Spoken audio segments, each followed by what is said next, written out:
I call to order the Etna Township, Licking County Board of Trustees regular meeting here on Tuesday, August 6, 2024 at 6 p.m. Roll call, please. Mr. Evans? Here. Mr. Burkholder? Here. Ms. McKee? Here. Trustee McKee, would you please lead us in the invocation? Please, if you stand.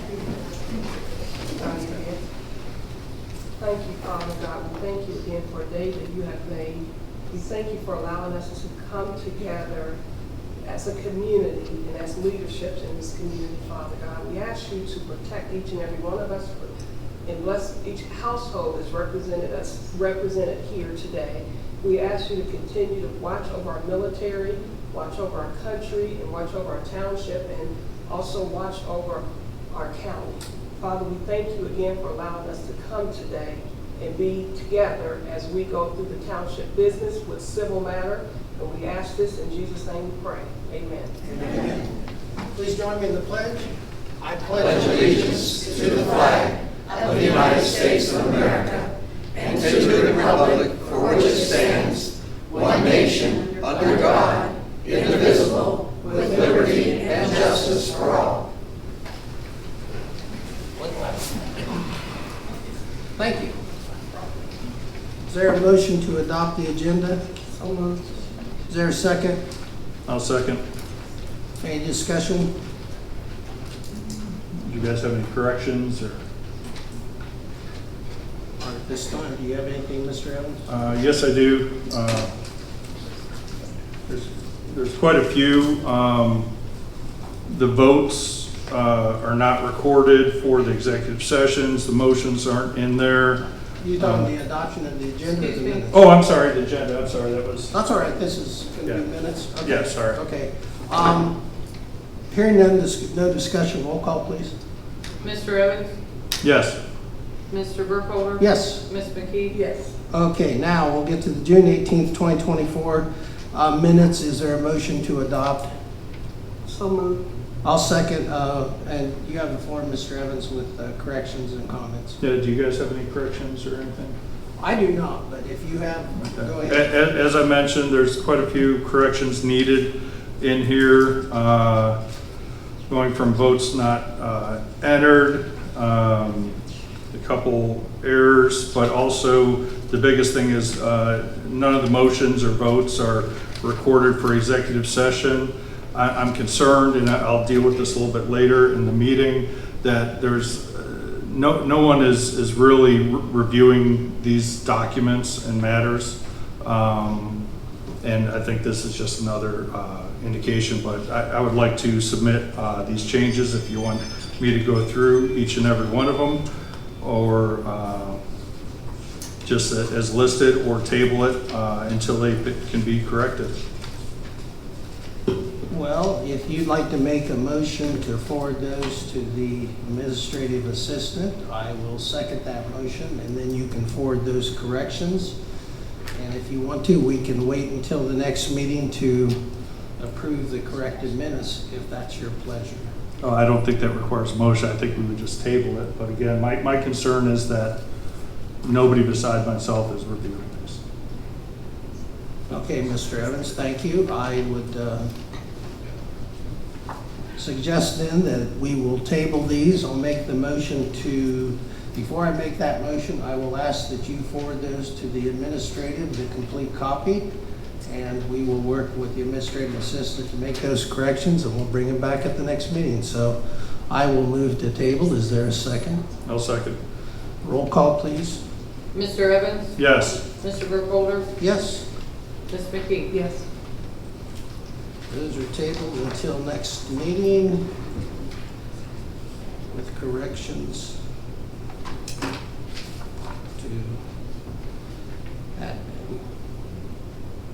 This time we're going to have a presentation by Drisha Detal. She is our Morpsey intern, and she only has a few more days with it, and she's put together a nice presentation. So, Ms. Detal, I will turn it over to you at this time. Thank you. Hi everyone, my name is Drisha Tital.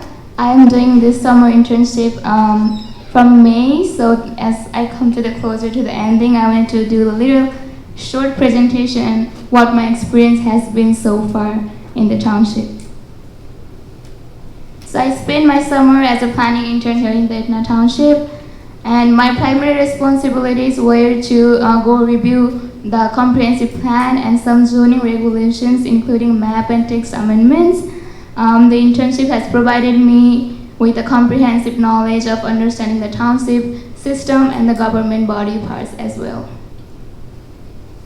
A short timeline of what I did over my 3-month internship is I started my internship in May 16 officially in the Township Hall, with the orientation have been in Morpsey at May 15. And during May to June, I reviewed the comprehensive plan with the help of neighborhood strategists, and also I reviewed the zoning resolutions and map and text amendments from back of starting 2020 to present. And by June and July, I attended township meetings. I also got to sit with trustees in the meetings for our comprehensive plan presentation.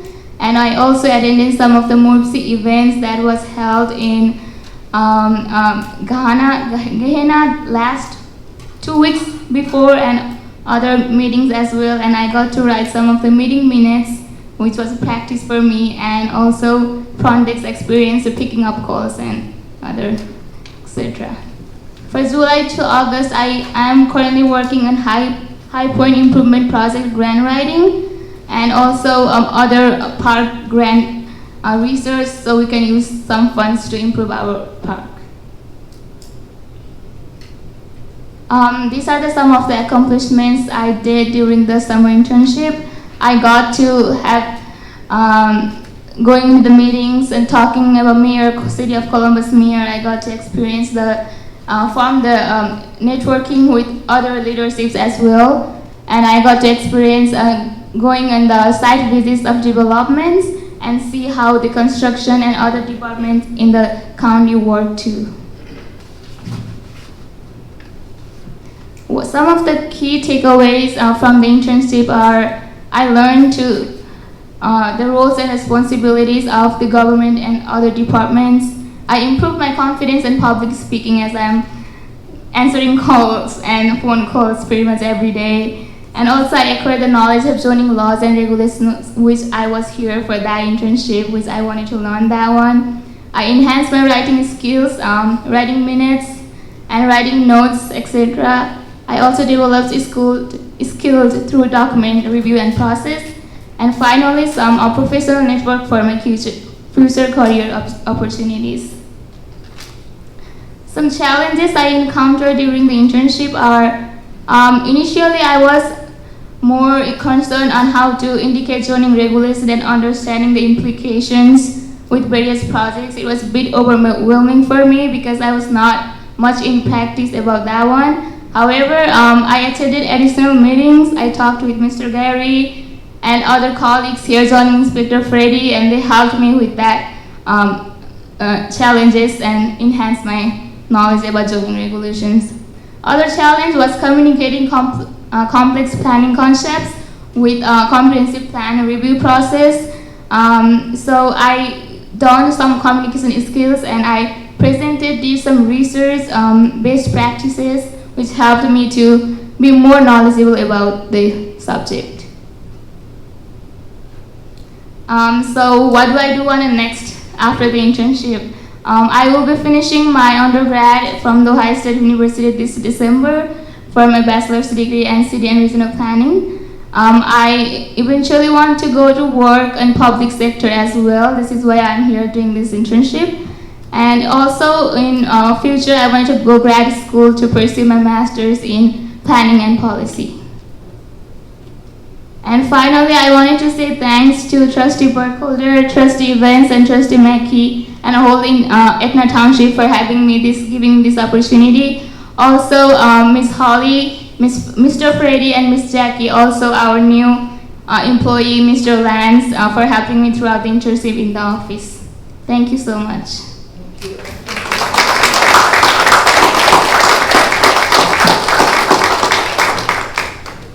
I want to thank you, Dreesha, on behalf of the Board of Trustees, and I'll give them an opportunity to speak as well. Dreesha's been a great asset to us. She's helped us update a lot of different things, and she actually went back, one of the best accomplishments. She went back through our zoning resolutions and our township trustee resolutions to find those text amendments and the maps amendments that maybe hadn't been recorded at the county level. And I believe she went back 5 years. So she's been a great asset, and we very much appreciate what she has done for the township, and we wish her the best in her future pursuits. Do the other trustees have anything they'd like to say at this time? No, I just want to thank you again for your service. Same here. I want to thank you for being here with us, and we are glad that we housed you here to make sure that things went smoothly and you did a good job. Thank you very much.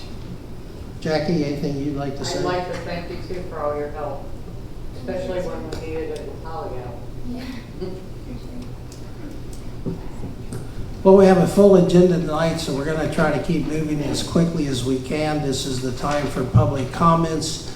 You'll have 3 minutes. Please state your name and address when you come to the podium, and please address the board. Thank you. Teresa Overshot, 484 Trail West. 2 topics I want to discuss. The first, I know we do need to redo Pike Street. I would like to preserve as much of the original Pike Street as we can, since that is part of the original National Road. Watch for any historical findings or artifacts as we dig up the old road. Is there part of the original brick there? That may be something we might want to, take out and preserve as a historical part of Etna Township. So just, those are, when it comes to the road construction, that was, kind of my thinking there. The second part was balance. I feel that Gary Burkholder has brought a lot of balance to the township for Etna. We have had years, and I'm not going to say just the last 2 years, I'm going to go 20 years of problems with the running, preserving items, coming into the future, things being done just the way they're done. We do need change, we do need updating, we do need to bring Etna Township to the 21st century. Changes should be purposeful, changes should be beneficial. Change just for the sake of change has no good. Mark had brought up wanting to change the auditor company. Well, that's a change for the sake of change. We don't need to change right now. We've not had a problem with their how they're doing things, how they're auditing. We need to look at balance, not changing too fast, changing slowly, purposefully to update everything. I know some people want everything done at one time, but that's not going to benefit the community. The community has to adjust to the changes too. Thank you. And just a quick thing on the auditor, there were issues with the past audit that they did not address many of the items that the former fiscal officer brought up. So that was, I didn't suggest change just to change. There's reasons to change. Thank you. Anyone else at this time?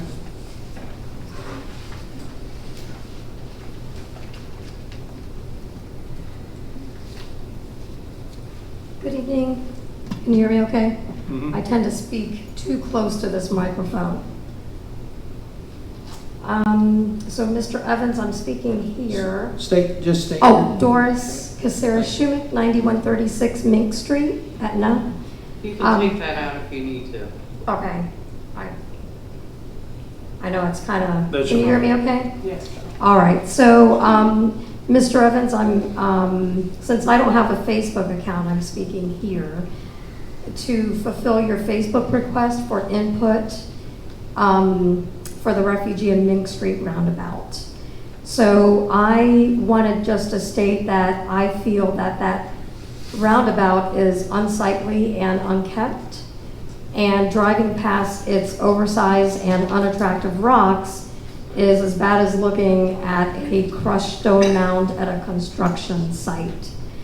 It's like looking at a pile of leftover materials.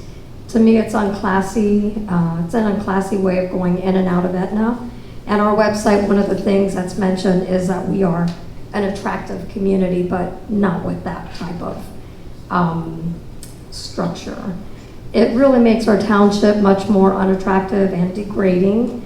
And I agree that it would be much more beautiful for our roundabout to have a large tree in the middle with grass surrounding it, and any roundabout for that matter. However, since neither Pataskala nor Etna want to maintain it by mowing the grass, then I believe at least a compromise should be made. And the only reasonable compromise would be to replace those unattractive large rocks with the smaller rock, the exact same rocks as the Etna Parkway and Refugee Road roundabout. In my opinion, that looks much prettier than the Mink Street one. So I'm praying that this issue will be retabled and that you will vote yes this time, and hopefully we can get all of the trustees to help us out to make it look more attractive when you go in and out of our Etna Township. Thank you. Very good. Thank you very much. Can I want to? Yeah, go ahead. So, Yeah, go ahead. I have been driving through those roundabouts purposely and looking at them. Stones, they're beautiful stones. Some of them are on the second one we did, they're smaller stones. The first one are bigger stones. Not sure about the compliance part of it. We need to check into that. But Pataskala does the maintenance side of things. They are responsible for that. So if we put grass there, we would have to compromise with them to ask them, would you be willing to cut grass down if they would? Okay, they've already made that clear. One thing I did think that would be a good idea is to get a huge clay pot, huge, put in the center and do some beautiful shrubs out of that every summer. Take care of them, make them pretty. I think that's a good idea, and it won't cost us as much. If we replace those rocks, we're talking about $50,000. So that's why I would not, the clay pot, a huge clay pot, put it up there, beautiful, beautiful flowers every year. That would be so pretty to see that. I think that would be a solution to beautifying it. So. Just quickly, I know we've got a lot on here. This is one of the things that I say we need an example of we need to address things properly. These could have been handled previously with the selection of stones. It seems like a lot of times we're treated like a flip house. Just do it cheap, do it. Regarding the maintenance of it, so if there is a little bit of maintenance, so what? It's for the betterment of our communities. To have a good community takes maintenance. So I think that this entire issue could have been handled properly before, but again, I put it out to the community for input, and that's why I did not vote the first time, because it would have been without the input. So I just want to let them know. We will address this issue under the agenda. We do have it on the agenda tonight, so I'll reserve my comments and give an update to the board at that time. Go ahead, please. Thank you. Yeah, Rachel Zelazny, 10141 Tollgate Road Southwest. Have you guys thought about bringing in the school district to make a sculpture and have it posted there? Because then you have all Pataskala and Etna. So Southwest Licking isn't all of them. Their art classes could possibly do a project, and it wouldn't be out anybody, and it's bringing both communities together. That's all. Thank you. Good idea. Who's next? Yes, please. Phyllis Bundy, 10254 Tollgate Road. I have a couple of things. First of all, today was a great day on Tollgate Road. The sheriff came down and he pulled over 2 speeders. That was the first time we've seen that done, and we are so appreciative of having a sheriff looking out on the road and saying, hey, this raceway's got to stop. So that was our first thing. The other thing is that the day, we were the people who were the first people on Tollgate Road the day that wire fell down. It was a live wire. And so I'm driving, and Chuck's just looking around for us. But anyway, I'm driving. And then all of a sudden he says to me, oh, I think that's a live wire. I said, you are right. So we drove all the way around, but as I said to Chuck at the time, first thing, call Mark. I know Mark will be here if I call him, because I didn't have other numbers for the other trustees. He was there and coordinated everything for us, and I know our power was off a long time, but we really did appreciate that. The other thing I want to say is, at my age, which we are probably the oldest people here, and we are not in that great of health, but the anger and the expressed back and forth on Facebook, and it's just appalling. It's so anonymous. You can write anything on Facebook and say it, and then there'll be 10 replies. It's gotten so, I just think people need to stop doing that. It's harmful to your health, and life truly is short, as I can attest to. That's it. Thank you. Anyone else at this time?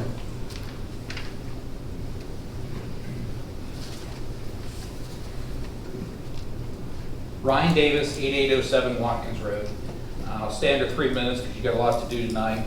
I just can't imagine how much you'd have to do tonight if you didn't have a full meeting the last meeting.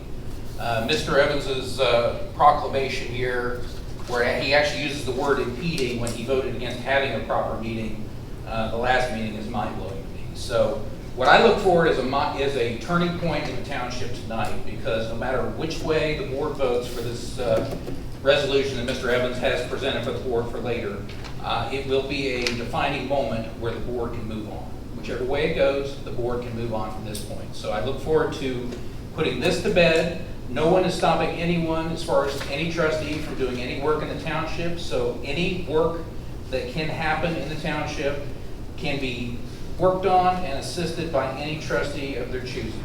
So I look forward to moving on from this point so we can bring down the contention in these meetings and move forward. Thank you. Thank you. Anyone else like to speak?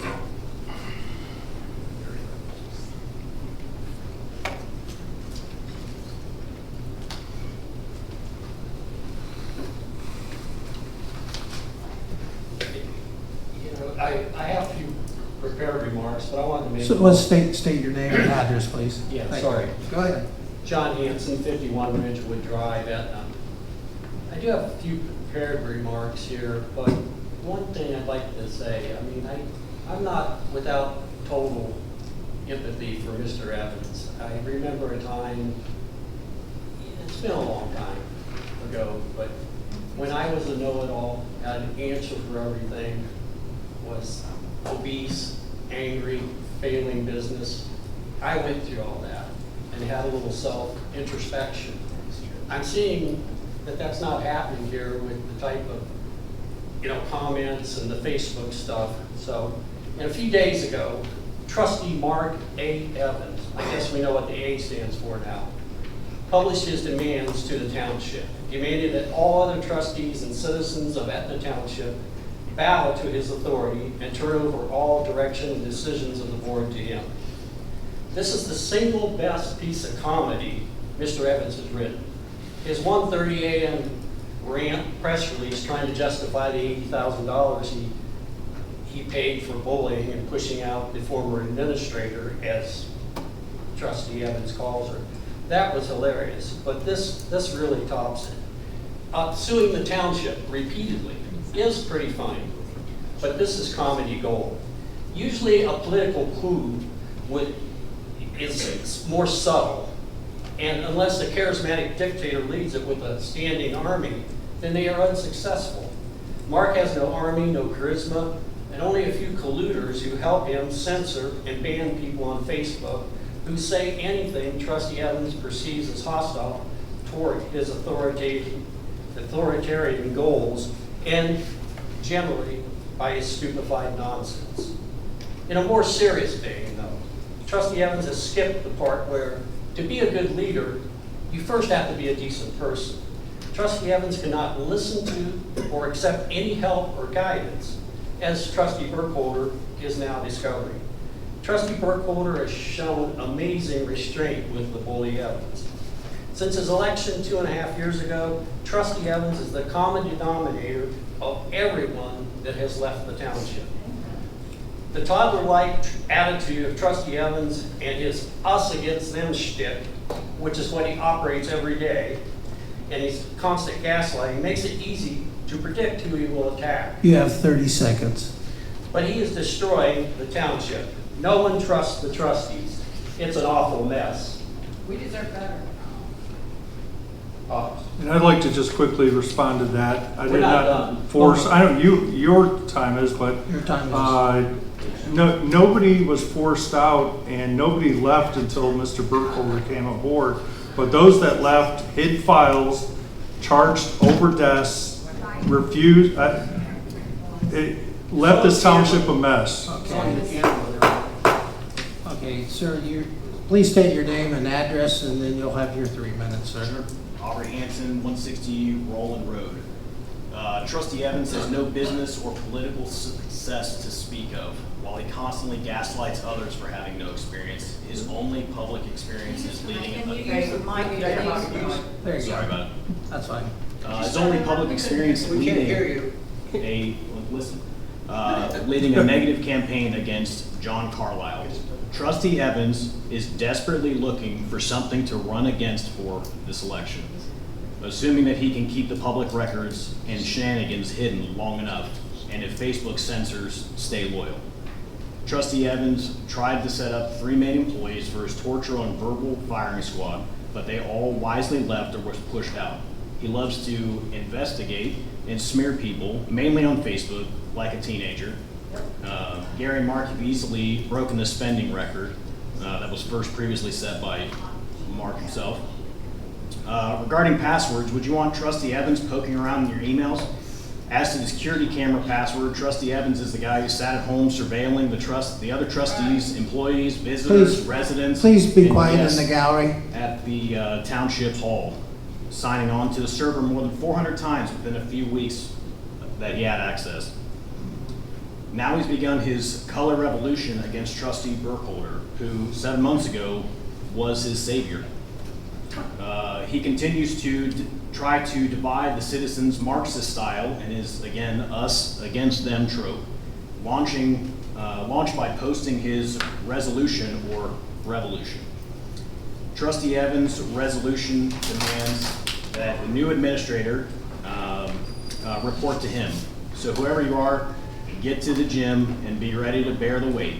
Insecurities and daily delusions of Trustee Evans. Get ready to snort an 8-ball of arrogance and ignorance daily. After you've had a few 1:30 a.m. nastygrams from Trustee Evans, you'll become familiar with this process. It's simply this: you must bow to my greatness. I'm in charge of everything, and I'm the only one working to make Etna great again. LOL. With Trustee Evans, you're treated to a constant barrage of BCD, which, if you're unfamiliar, is blame, complain, and defend. Not only does he know everything, but he's also never been wrong. Thank you. Thank you. Anyone else at this time?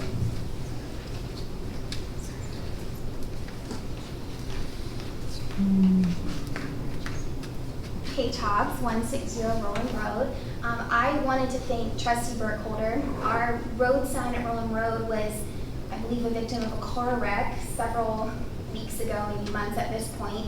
And I was chatting with my sweet neighbor next door, and she said that she had reached out to you and that you were getting the ball rolling on that. And then she said she called you yesterday and the sign was being delivered. So thank you for following through on that. Thank you for taking care of that. You've been getting a bad rap on the social medias recently, and I think it's unfair. And I think you've shown great restraint and patience with your position on the board, and I appreciate it. And a note on that is she said she originally reached out to Trustee Evans, and he immediately handed the responsibility off to you.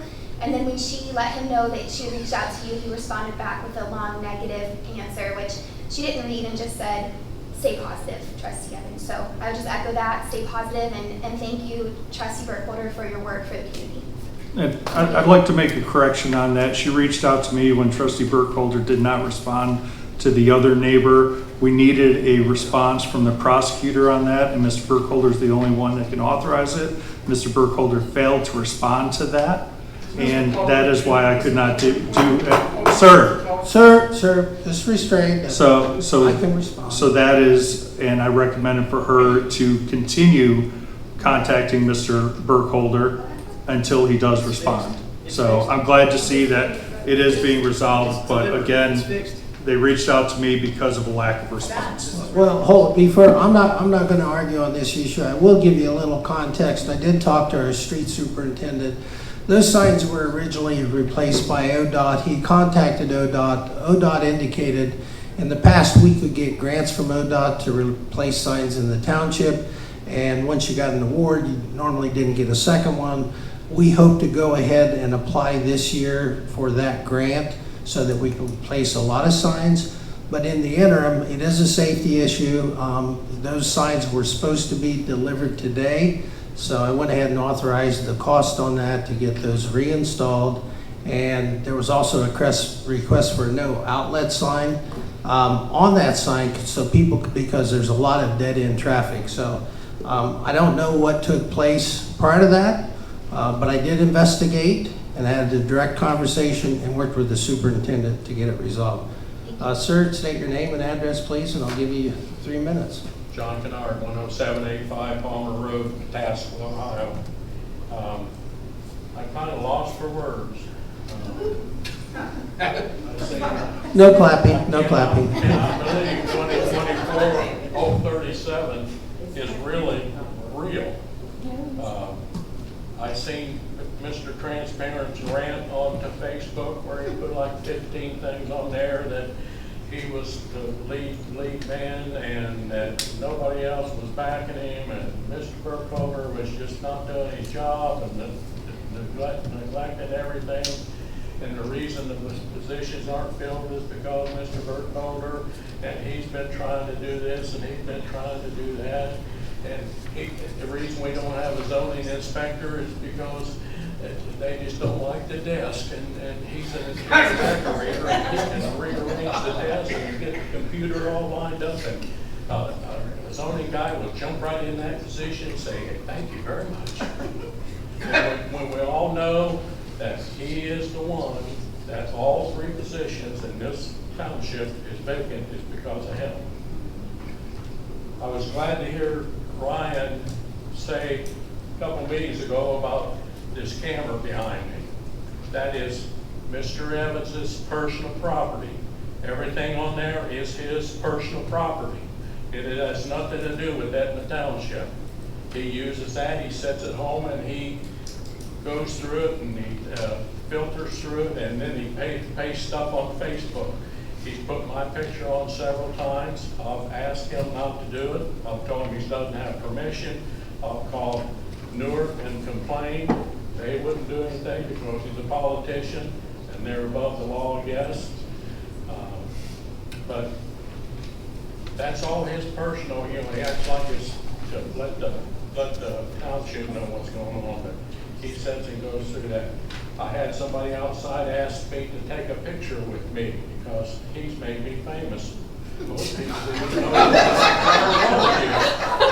She said, 30 seconds. She said, he's a nice looking man. Please.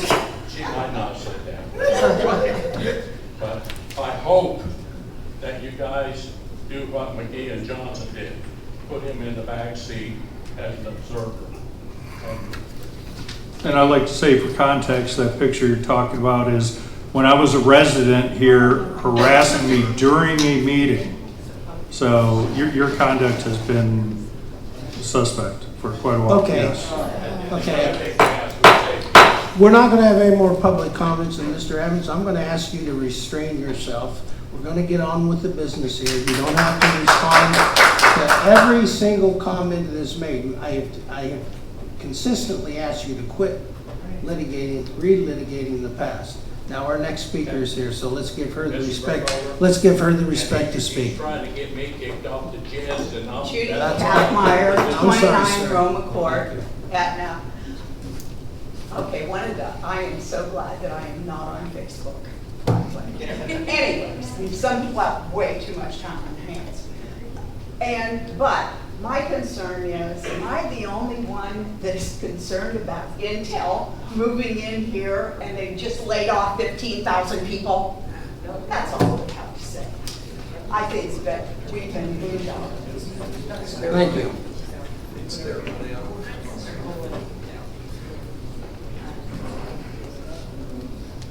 Please state your name and address.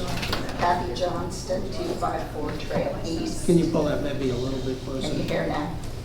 Because I want you to hear. And this is directed, Mr. Evans, these are my thoughts, they are not Gary's.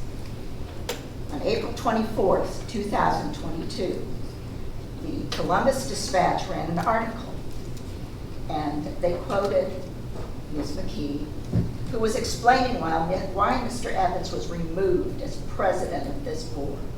And she said, "You just badger your colleagues, myself. I see you do it to Jeff, and it's a constant. You talk about what happened way back with the other board.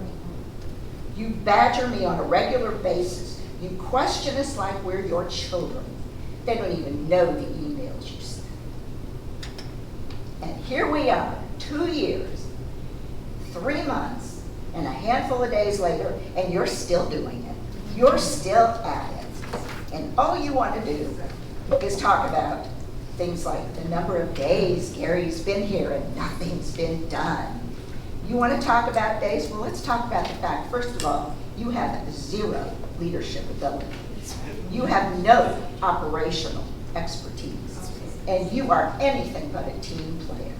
Now let's talk about your 949 days as a trustee and what you've accomplished. You have accomplished, and get this right, because I'm pissed. You were removed as president of the board because of your relentless harassment. Oh, yes, you can shake your head no all day long. Your relentless harassment of Ms. McKee and Mr. Johnson. The only thing different in what she said is it's Gary instead of Jeff now. You ran off all of the institutional knowledge in this community, but you still expect the people that are left to have all of that institutional knowledge, and they don't. The poor things, my God. And you got this township sued. And at the rate you're going, it's going to happen again. You pick apart everything. You look for gotchas. That's all you do. It's a gotcha. And you whine incessantly, which is darned unattractive for a grown man. A presidency with you, a township with you as president, that's what we have to look forward to. Plus your unfettered access to the cameras, which everybody knows you love. 30 seconds. We have your shameless self-promotion, your shameless aggrandizement, and this township does not need Mark Evans as its president of the Board of Trustees. Amen.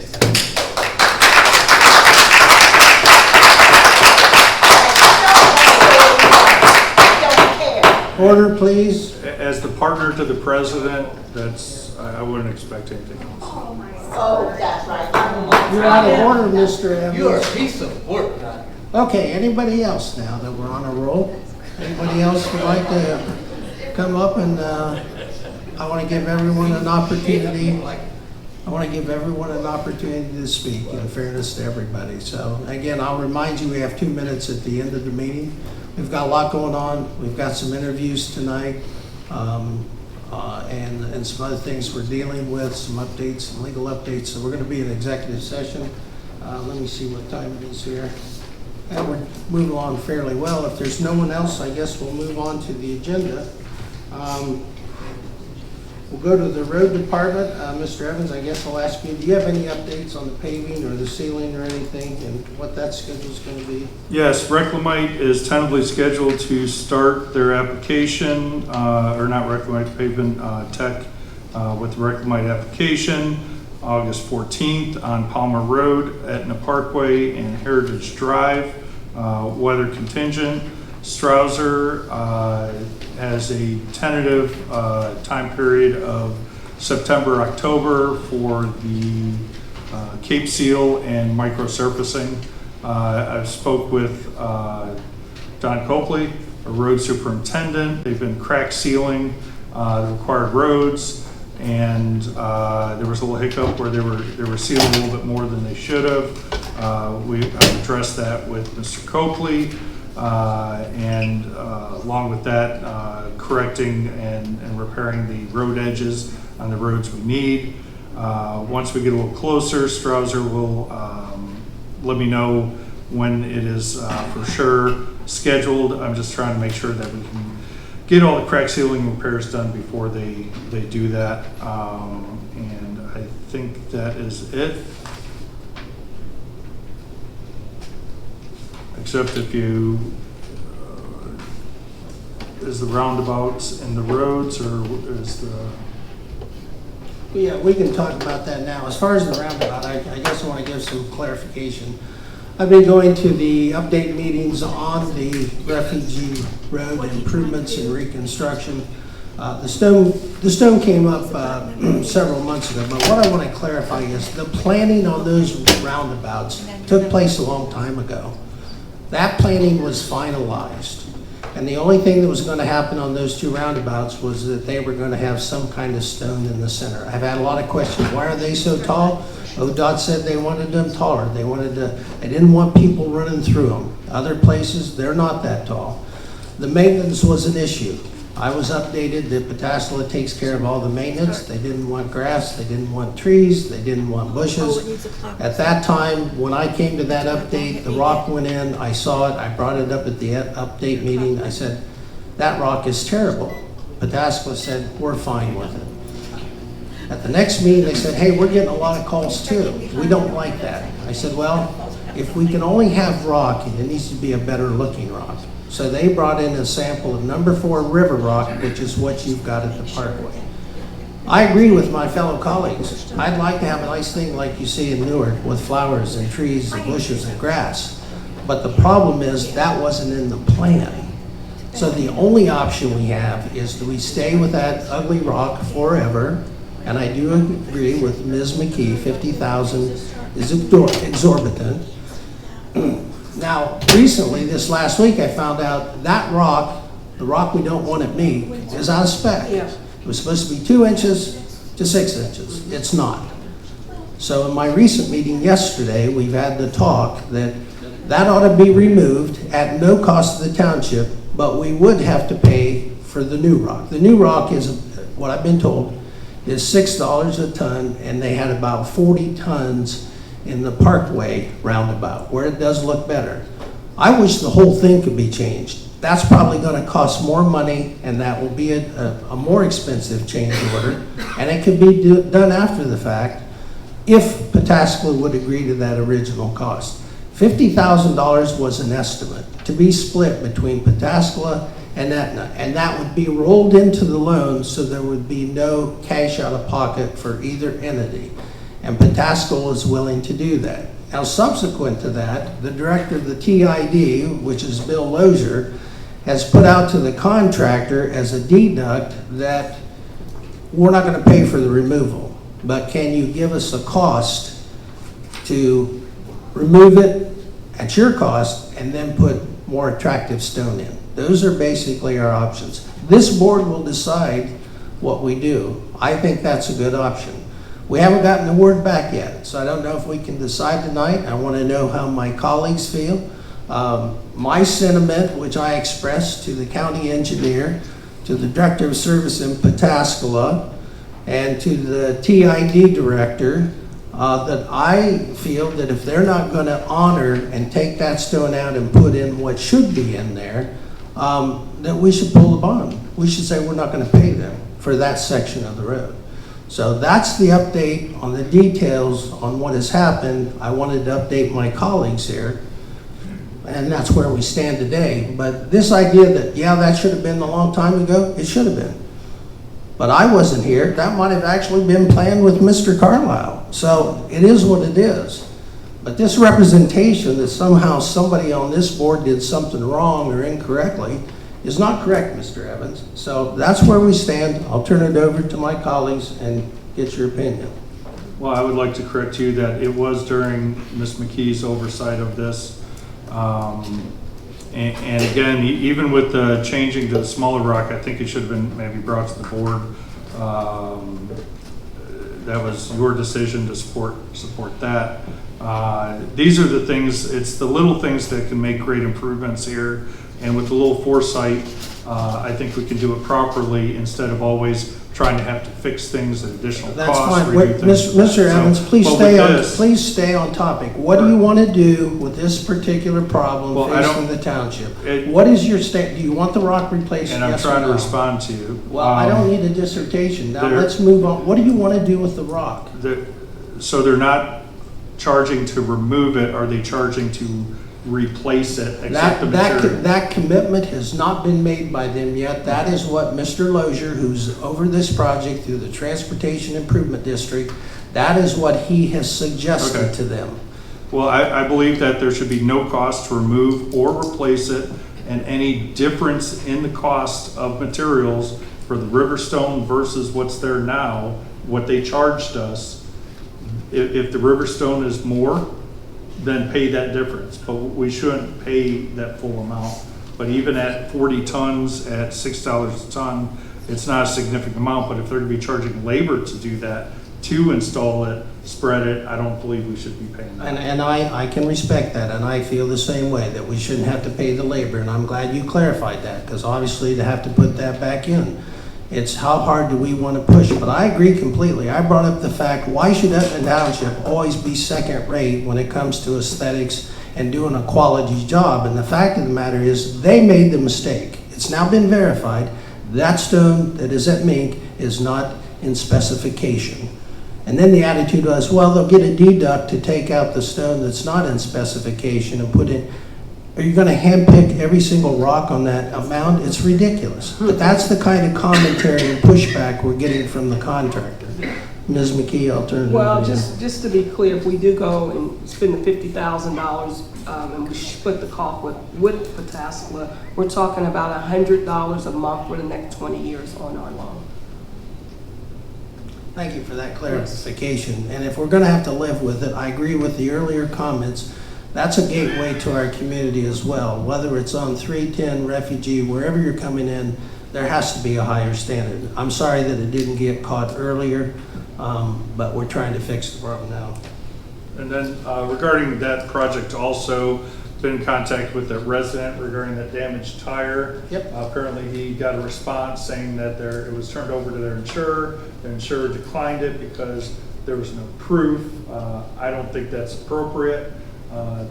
They were living on that road. That damage, I mean, is pretty evident that it's not just standard tire damage. So I would like to get an update on any of your conversation with the TID and the builders on that. Yeah, I talked to them, and in fact, I talked to the resident just yesterday. He's currently not at home, but I talked to him via phone, and it is side damage, although he was not able, when I went to the update meeting, he was not able to show where that damage occurred. He had no evidence that there was anything around the roundabout on that road that damaged it. I don't doubt his testimony and what he claimed. I did talk to the Mr. Geiger with Miller Brothers, and I left another message for their safety director. They had some misinformation. They told me that the claim was for $900. It's for around $495. I do have, well, it's $490 some. I just look at the invoice that he sent in.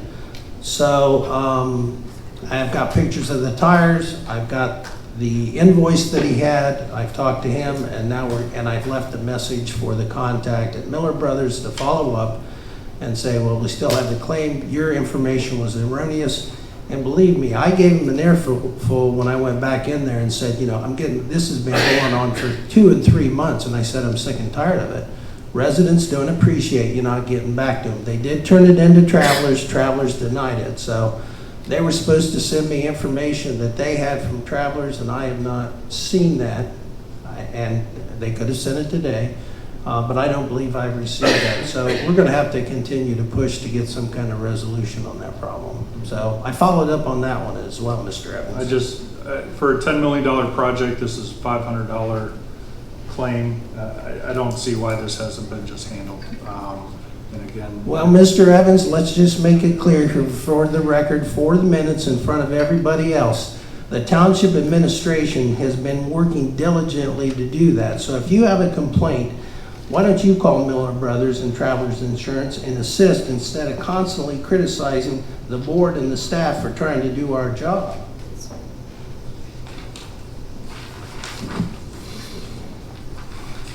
Another thing, also at that meeting yesterday in Pataskla, the Ohio Department of Transportation is doing a study of the connector between I-161 and I-70.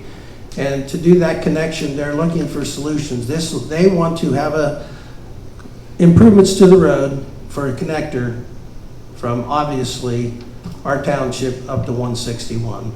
They're talking about various routes and the impact that'll have on the community. They want that solution to take place, including funding and construction within the next 5 to 10 years. An intersection is not part of that solution. Been a lot of talk about it. ODOT representative was at a meeting that we had several weeks ago. Regarding all these discussions, I attended that meeting. They wanted feedback. I told them that I will let the trustees know tonight. There are 3 different projects. Yesterday in the meeting, it was suggested, which ones do we want to be 1, 2, and 3? I said I'm more than happy to take it back to the board because I want the input from my colleagues. The number 1 that we all agreed upon, again, we had representative from Pataskla, the county engineer, Bill Lozier from the Transportation Improvement District, and myself. Number 1 would be Refugee Road and 310 because of the backup and the problems there, and of course the development that's taking place on the northwest corner, and of course we've got Liberty Christian School. That was ranked in our consensus as number 1. ODOT will still make the final decision, but I would like to see at our next meeting a resolution to confirm what this board prefers so we can take that to it. That gives the assurance to ODOT which one we rank 1, 2, or 3. The second priority would be 310 and US 40. The trucks are backing up, and that improvement would have to include an extra left-hand turn lane. An extra left-hand turn lane so those trucks can get around that corner and not back that traffic up. The third one, which Pataskla put forward, would be improvement to the intersection of Etna Parkway where it dead ends into Broad Street. So that was the third priority. So with that update, I'll ask my colleagues, how do you feel about those priorities? Refugee Road in 310, it's been failing for quite a while. I know Pataskla did a study last year, if not the year before. Very busy intersection. I mean, you can't turn, you have to wait 3 and 4 lights to make a left turn if you're headed north. And then if you're headed south, same thing. You have to wait until you go to 2 or 3 lights. I think that right there would make a lot of sense. And I know the Christian school there is growing. They're talking about adding more classrooms and adding onto the building. So that's going to get more cars going into that school there. So you're going to have more cars on the roadway coming and going. So I personally think the Refugee Road and the 310 would be one of the ones that we need to really look into and try to see what we can do to try to make that project go forward first. Do you feel comfortable with the other rankings then, with 310 and 40 and then the Pataskla one? Very good. Mr. Evans? I think what needs to be on there is 40 and Mink. That's a huge pain point right there. Was there any discussion on that? There absolutely was a lot of discussion with that. One of the concerns is that improvements there would basically be to the intersection and not necessarily they would maybe go 500 or 1,000 feet. I absolutely concur that that's a terrible backup problem. We've tried to restrict truck traffic on that. One of my concerns during the discussion is that Pataskla feels they want to improve 3 or Mink Street all the way, the current section that they have with the warehouses, but ultimately all the way to Intel. I have concerns with that because of the amount of traffic that is already coming down there. So my suggestion and discussion was, why aren't we, if they improve that, why aren't we, first of all, why aren't we having our warehouses on Mink going to the Parkway? That's what the Parkway was designed for. Secondly, if they're going to send traffic south, why don't we have them, we've got a new roundabout there. Why don't we send that traffic over to the Parkway and then down to the interstate rather than running it through that residential? And so the county engineer believes that all Mink and Etna Township needs to be improved, particularly that intersection. I'm not a big fan of that because of the residential there. And so that's one of the reasons that those other two spots were chosen. Of course, the counter argument was trucks go the quickest route and their GPS, and if they have to jog a little more, go a roundabout, it takes a few more minutes. But I raised the issue very strongly that it's about quality of life. And quite frankly, if we improve Refugee and 310 intersection, trucks will come up 310 and they will go west on Refugee past residential. And so I've been a strong advocate of trying, and of course they say GPS. I said, can't you have a preferred truck route that is sent out to with technology today, that this is the preferred truck route, is to get over to the Parkway, which then takes you north. But one question I have on, you said Pataskala is for improving Mink all the way to Intel? That was some of the, they want to improve it. They want to improve it in their section, but they talked about taking it all the way to Intel, which I don't think makes sense. But because Intel is improving it south, and the broader discussion is, why aren't you pushing that traffic over to 3779 or Thornwood Drive? Then there's been a change, because previously they did not want that because their concern was the impact on all the residents on that path and that. So apparently something had changed there, but even if we don't improve the entire route, that intersection needs turn lanes, I think, Pataskala is pushing for Etna Parkway at 16, and we need to push for what's needed in our jurisdiction, and 40 and Mink is one of the biggest concerns, I think. So that I think that should be on there. Okay, what would you rank number one? Refugee and 310 or 40 and Mink? I think right now the pain point is the 40 and Mink. And that Refugee and 310 would be more in the future, but we do need to deal with it. But again, if we're going to be sending trucks down there, that whole path would need to be improved. I understand, and my point is, if it's not improved, not that I don't want it improved, it needs to be improved either way. But I'm told they're not going to close those ditches there, that those ditches will probably remain open. There's no way you're going to get 4 lanes there, and maybe 3. The whole idea is to push that traffic as I've suggested, but with we met with the developer on that southwest corner. Wouldn't that development require maybe additional turn lanes, additional improvement to that intersection itself also? Yeah, but the Refugee and 310 absolutely needs improvement as development, plus the development on the northwest corner by Pataskala. That's a major development there with residential. So that's why I'm bringing it to the board. If you want Mink to be first and Refugee second? My preference, Mink first, Refugee second. Ms. McKee? Refugee and 310 first, and then the Mink would be the second, the Mink and 40. Okay. And then we will not go with the intersection of 310 and 40. Right. Okay, and then go ahead with the Parkway and Broad. Is that needed more than the 310? No, I don't think so. But they do have problems up there, and if you could increase that up there, if that facilitates, because you can go up the Parkway, come back on Broad, and then hit Mink, which would bypass Etna Township that way, and then they could go. I just think all those intersections, we're being impacted not only by our traffic, but Pataskala's. Everything's coming through Etna. So I think those should be the priority, not 16 and Etna Parkway. I'd put that forth.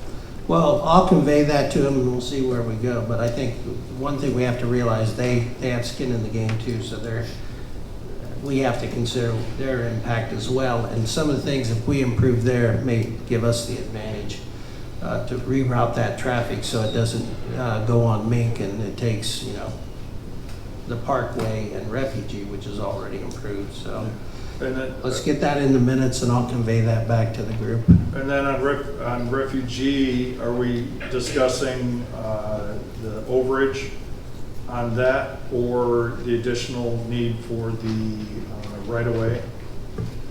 Yeah, that right away, yeah, there is an overage there. I just got correspondence from the prosecutor's office, so I'm gonna make there's a question as to whether the board, and of course now the prosecutor wants us to follow a very strict standard here because they've been inundated with requests from the Board of Trustees. So I'll make a motion that we refer that's currently under legal review, or will be under legal review by the prosecutor if the board so chooses. So I'll make a motion that we would refer that to the Lincoln County prosecutor. Second by Mr. Evans. Ms. McKee, any? Yes. Good. Roll call, please. Mr. Evans? Yes. Mr. Burkholder? Yes. Ms. McKee? Yes.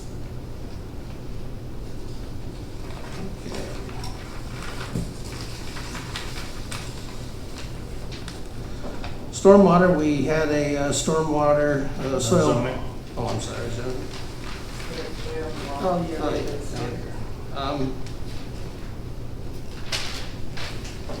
We produced some reports for the board, both from our consultant Lance Schultz. Those are public records. We just got those produced today. We also have a update of violations and zoning permits for the year from Mr. Latella. We've been making great progress with the help of both our intern and our consultants and our staff.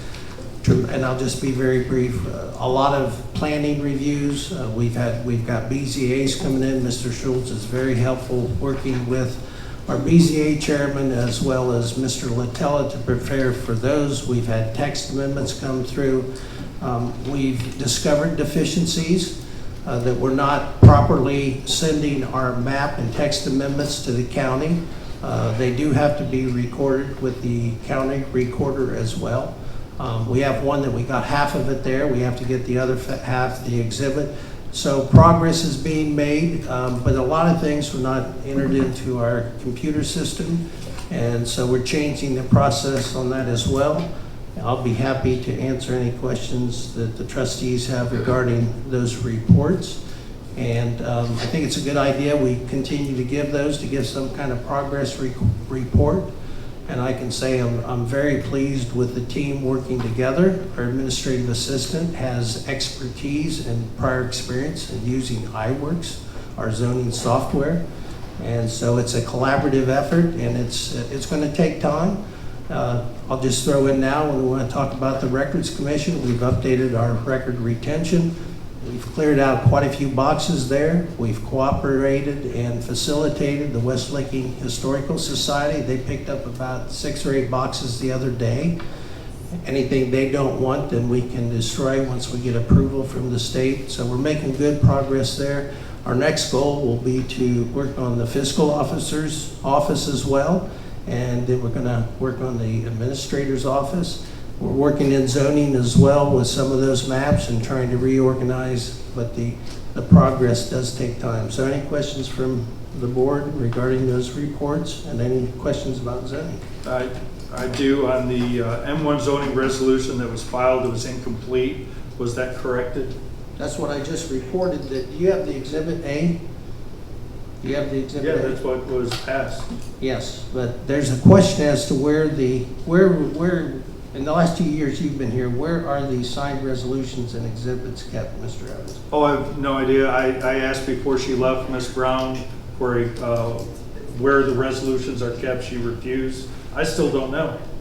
Well, where did the resolutions that we passed with our previous fiscal officer, where did those go? There should be a book, but I do not know the location. But you have a copy of the exhibit, right, that you prepared, correct? Yes, so does the board.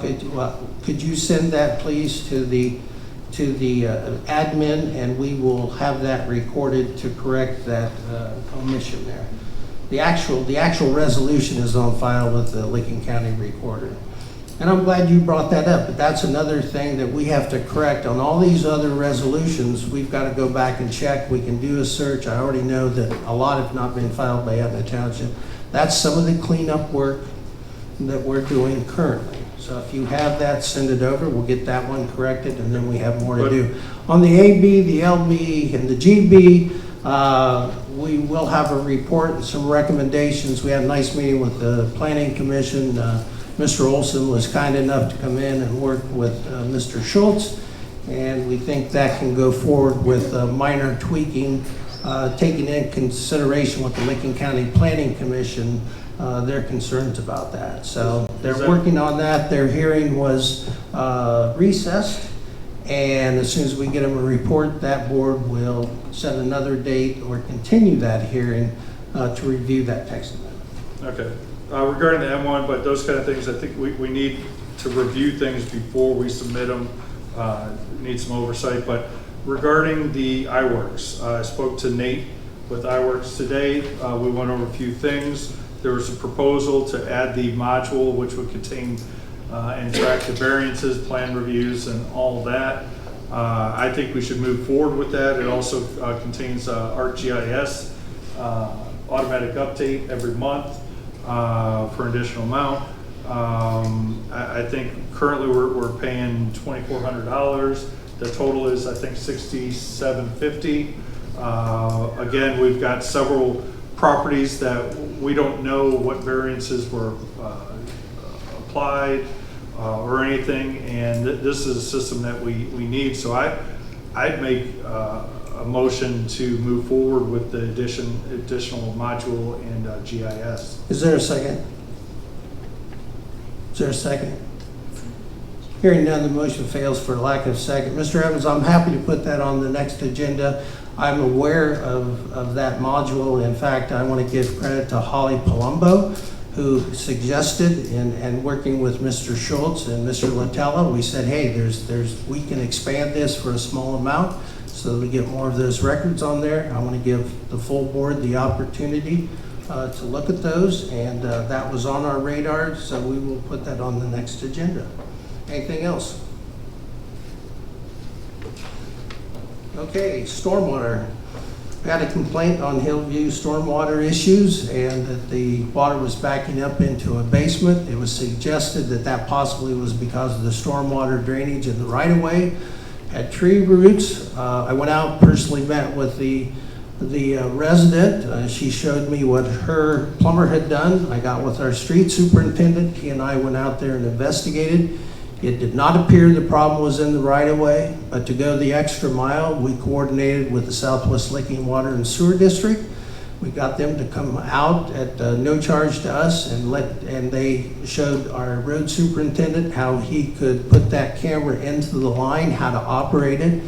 We checked the road right-of-way stormwater drain. It was clear. But we went the extra mile and checked it from the homeowner's house, which actually went kind of crossover to the other neighbor, and there was a broken tile. And so that was presented to her plumber, and he's going to repair it. So that problem has been solved. Good. Any other questions on that? Parks, Nature Works grant. Mr. Evans, you brought this up? Yeah, it's on the agenda later, but if you want to deal with it now. I just came across a grant since we did not, weren't awarded the grant for the capital budget grant. It was just another grant that I saw. I know in the minutes in June, the intern was looking at various grants we could apply for. So I just thought it would be something that she might be able to do. Wasn't aware that she was only here for a few more days.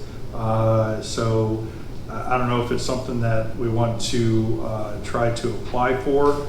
I know the road crew's been saying we definitely need new fence at that park. That could be a safety issue with kids in there and 310 there, or if we want to do any other kind of improvements. So I just want to bring that to the board's attention. Well, it's already been forwarded to MKSK Consultants, so we may need for them to review and assist in that, much like they did to the grant to the state of Ohio. But Mr. Evans, why did you go on Facebook and say we didn't get the grant from the capital budget? And you basically said, well, Mr. Burkholder applied and we failed to get it, but Violet Township got all this money and we need to do better. Why did you go on Facebook? We do need to do better. Well, why did you say we were denied the grant? We got it? Yes, we got it. Okay. Well, as far as I was told, we did not get Who it. told you? Who told you that? So, in the documentation. Who told you? In the documentation of their awards. So if that is incorrect. What documentation did you look at? The actual award documentation. Well, why didn't you bring that to the board? Instead, you go out and trash somebody on Facebook. Well, let me explain to you now, because now you're going to find out about the truth. I got a call from the aide from Senator Schaefer, and let me remind you, that wasn't my application, that was our application. You voted for it, correct? You voted for it, correct, Mr. Evans? For that application, and you voted to spend monies, which I agreed with, to have our consultant to assist us. So I actually worked with Laura Brown on that. I worked with staff to get it in. It was a team effort, not an individual, so the credit goes to the team. And I had the senator's aide call me, and we got awarded $150,000. Well, it's not within the awards listed. Well, I looked up HB2, and it's 99 pages, and it is listed as the High Point Park Award. And now I'm coordinating, because you want facts, I'm coordinating with the senator's office. And first of all, I want to thank Senator Schaefer and his staff, and of course the state legislature approved this, and the governor signed the capital improvement bill in June of this year. But I do not appreciate, instead of coming to this board and asking a question, you went out and said earlier, I got you again, Gary. You didn't do it. You failed. You failed. I'm not going to, no, Mr. Evans, I have the floor, and I am not going to tolerate that anymore from you. I've tried to work with you. I've tried to be patient. And as a result of this board taking action and working together with staff, we got $150,000. Now, the question is, can we also apply for the Nature Works grant? Because that's coming through the Ohio Department of Natural Resources. If we can, we should. But I'm told that our grant that we received may go through the Department of Natural Resources as well. So I want to clear, and it's coming out of the capital budget. So I want to make sure, and that's why I've gone ahead and contacted MKSK, because the application I believe is due on August 15th. Now, Mr. Evans, I do appreciate that you brought that grant to our attention. There are a lot of grants out there we want to apply, but we have to have the staffing and the support to do so. So I suggest the next time you ask the board before you go out on Facebook and start talking about the failures of the township when let me finish, when in fact it was a success. So now you've got the update on the parks as well. Okay. So my question, well, I'm sorry, Mr. Evans, you made a mistake. Can you admit it? Not infallible? Yeah. Yeah, good. So please, so now, can you please forward that to so the now board? my next question, I'll be more than happy to. It's public information. My next question is, if we need additional funding for MKSK to assist in that, because we have such a limited window, is the board supportive of doing that? Yes, we got the money, and we need to make sure that it's spent wisely, and MKSK can help us. Yeah, that'll be part of it. This will be the first step of the plan on High Point. But if we can get more on this, I think it's worth. And by the way, I think we're close to the limit we previously allocated for that. We still have money for Pike Street. And I said, rather than having them use some of that money for this, I think we want to keep about $7,000 to $8,000 in reserve for Pike Street, because there's still more to do there. So I'll make a motion, and there's probably other work that they can assist on the park. We also want to apply for the Licking County Park District grant, and Drisha's been working on that. She's collected a lot of information. We just have to clarify with them the proper way to submit that. So that's another source. We talked about the NCA. We're not ready to go to them yet. But the nice thing about the original plan to the state is that it's comprehensive, in that It was a concept plan, and we found a lot of historical data as well. So we appreciate everything the senator's office did. We missed the state deadline, state rep deadline, but we got the senator's deadline. So I'll make a motion that we appropriate an additional, it shouldn't cost this much, but I don't want to have to come back to the board, an additional $10,000 with MKSK. Yes, because you have the, I just looked it up. yes. We have $4,542.50 left. $4,500 and what? $42.50. Good, thank you. So that may change your mind. So the motion, well, I'm going to keep it at 10,000, doesn't mean we have to spend it all, but we want to keep this project moving forward. Because in 2026, Pike Street is going to, the construction is going to begin. And I think I've said it before, but we want to tie in the Park District or the improvements over there with that. So we've got between now and then to get additional funding and go from there. Is there a second? I'll second. Discussion. Because High Point is right here, and Pike Street will get some improvement, and this is going to be the heart of Etna. So I want to support it to make sure that it's nice. You can pull up to it, new shrubs, new fencing, whatever we can do to upgrade it, to beautify it, to tie into the Pike Street project. I think it's a good idea. Very good. Now, is this 10,000 for the Nature Works grant, or just all grants in general? Well, it'll be with the Nature Works grant, but it's not going to be specific. I think we're going to need assistance on that if we're going to meet the deadline. The first thing we have to find out is, are we eligible to apply again, since it may be coming out of the same pot of funds? I just think that the awards that have been granted are smaller, so I just want to make sure we don't throw too much money at it unless it's really worth it and they really think. What awards are you talking about? For the nature grants. Yeah, it can go up to $150,000. But if you look at the history of the Right. awards, they're much less. Well, we'll keep this thing, I mean, it should be abroad. It's for additional services to keep the project moving, so it won't be limited strictly to Nature Works. They may come back next week and say, hey, look, you're not going to qualify. So, roll call, please. Mr. Evans? Yes. Mr. Burkholder? Yes. Ms. McKee? Yes. And then before we get on the other stuff with the road department and just roads, you mentioned Pike Street construction going to start in 2026. I'm so concerned that we don't have an open house for input before it's set in stone. Is there any plan to actually get public input before we solidify everything? I will repeat what I have said numerous times, Mr. Evans. I supported the first Pike Street open house, even though it was somewhat controversial. I support a second one. We need to have another update on Pike Street. Since we're here, I'll do it quickly, then we're going to go to executive session because we have some guests here that I don't want them waiting until the end of the agenda. We went ahead and applied for an additional, it's a little bit more, but approximately another $500,000 to the Mid-Ohio Regional Planning Commission. We've talked about how the road was about 550 feet short going over to the connection to the development at Speedway. There's a connection over here. I attended the attributable funds, which is the federal funding. It was a good meeting. There have been quite a few projects that have come in that have asked for, one, it was an update meeting, and two, they asked for additional funds.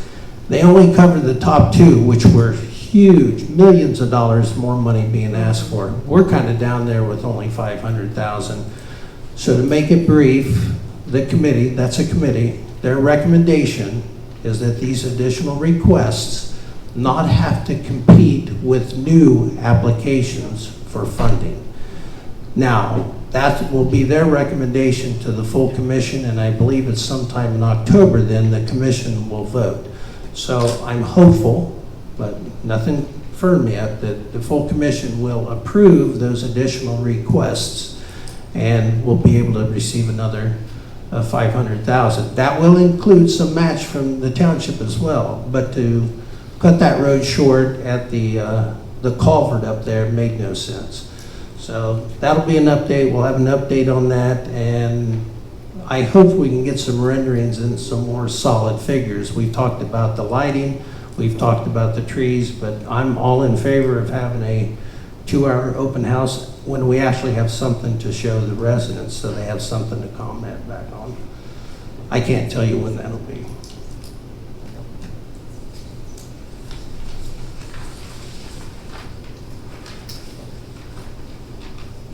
At this time, we're going to have several executive sessions tonight, so but I want to get some of these may be able to wait till the end of our agenda when we come back into session.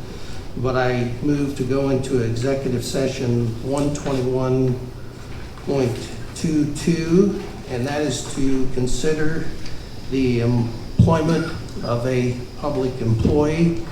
And I would like all three trustees and Mr. Dana McDaniel, who is with our recruiting firm. Is there a second? Second. Roll call. Mr. Evans? Yes. Mr. Burkholder? Yes, 7:21 p.m. Ms. McKee? Yes. So we'll be in executive session. You're welcome to stay. We're going to try to be as efficient as we can tonight, but we've got a very full agenda, so.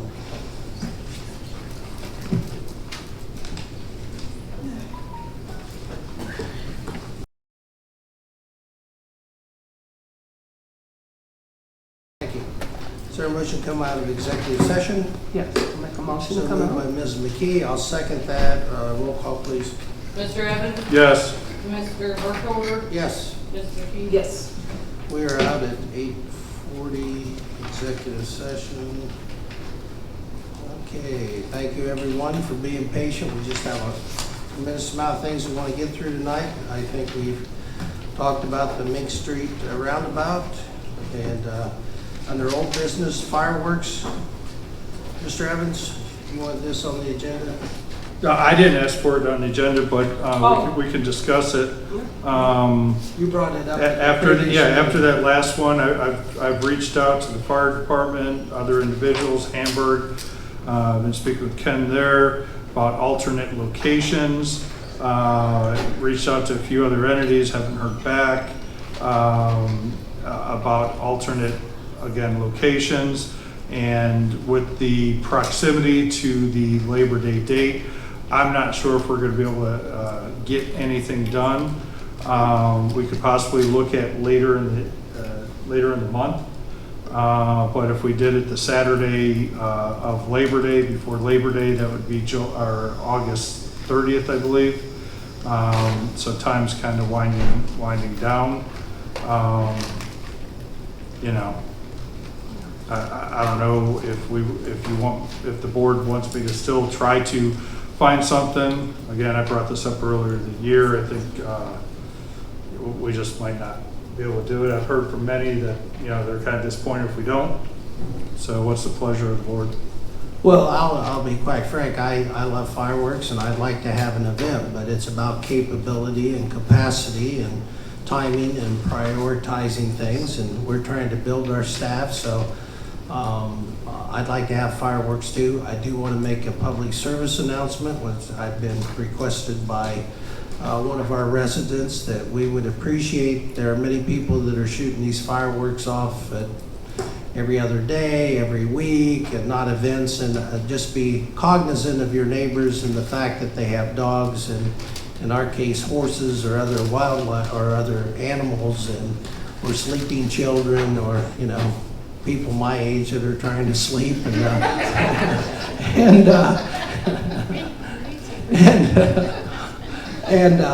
just try to. I mean, we hear them too, and other neighborhoods do as well. So Yeah. And Ms. McKee, do you have anything? Yeah, I do. Just to be clear, I wasn't at last meeting. Sorry, I was at another event. That's fine. But I want to make sure it be known that in order to plan a fireworks show, it's a plan, and it takes a lot to do that. Safety is the number one. We already have it planned. It's already set up over at Cumberland Trail. It works very well for everybody in Etna Township. We understand in the next few years when our park opens up, we would love to see it move over there, and I can see that happening. But I also want to be clear that the township did not give Ron Sabatino any kind of money towards the fireworks. We paid for the fireworks display. I have the contracts here for the last 2 years. And if you want to do a public records request, our fiscal officer can also provide some additional information where we were able to secure a few local businesses locally donated money towards the fireworks. With that being said, it actually ended up costing us less money. I'm very proud of that because they wanted to see the fireworks happen, it's a community event. We missed out.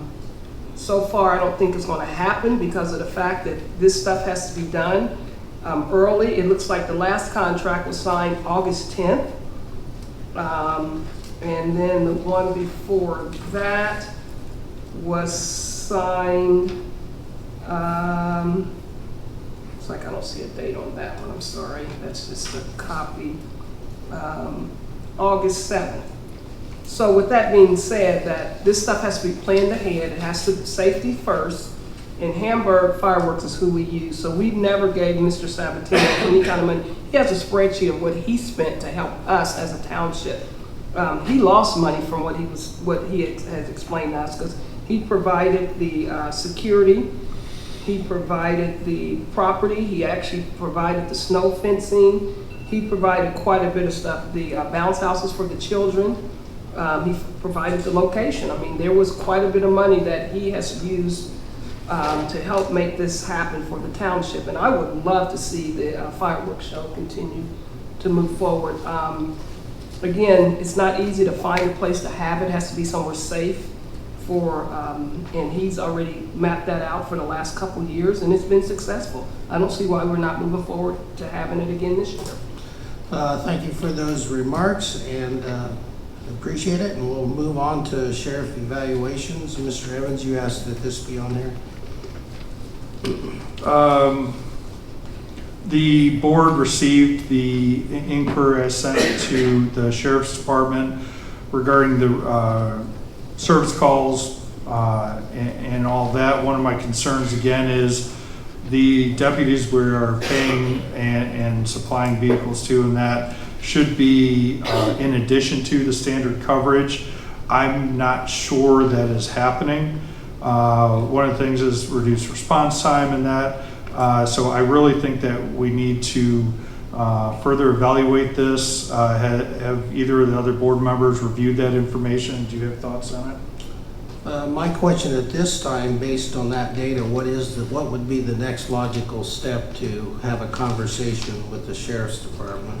Well, I think we would need more detailed data, especially about the other base coverage that is provided.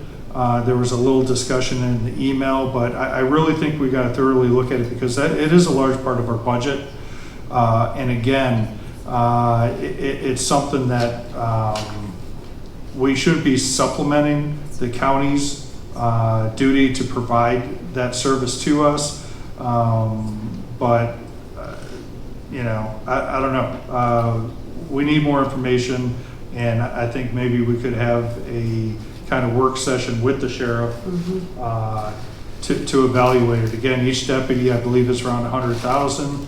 Cars are about 50 to 80. I think they're about 80 now. So, and we have four deputies. 3 are on right now. We've got 1 position open.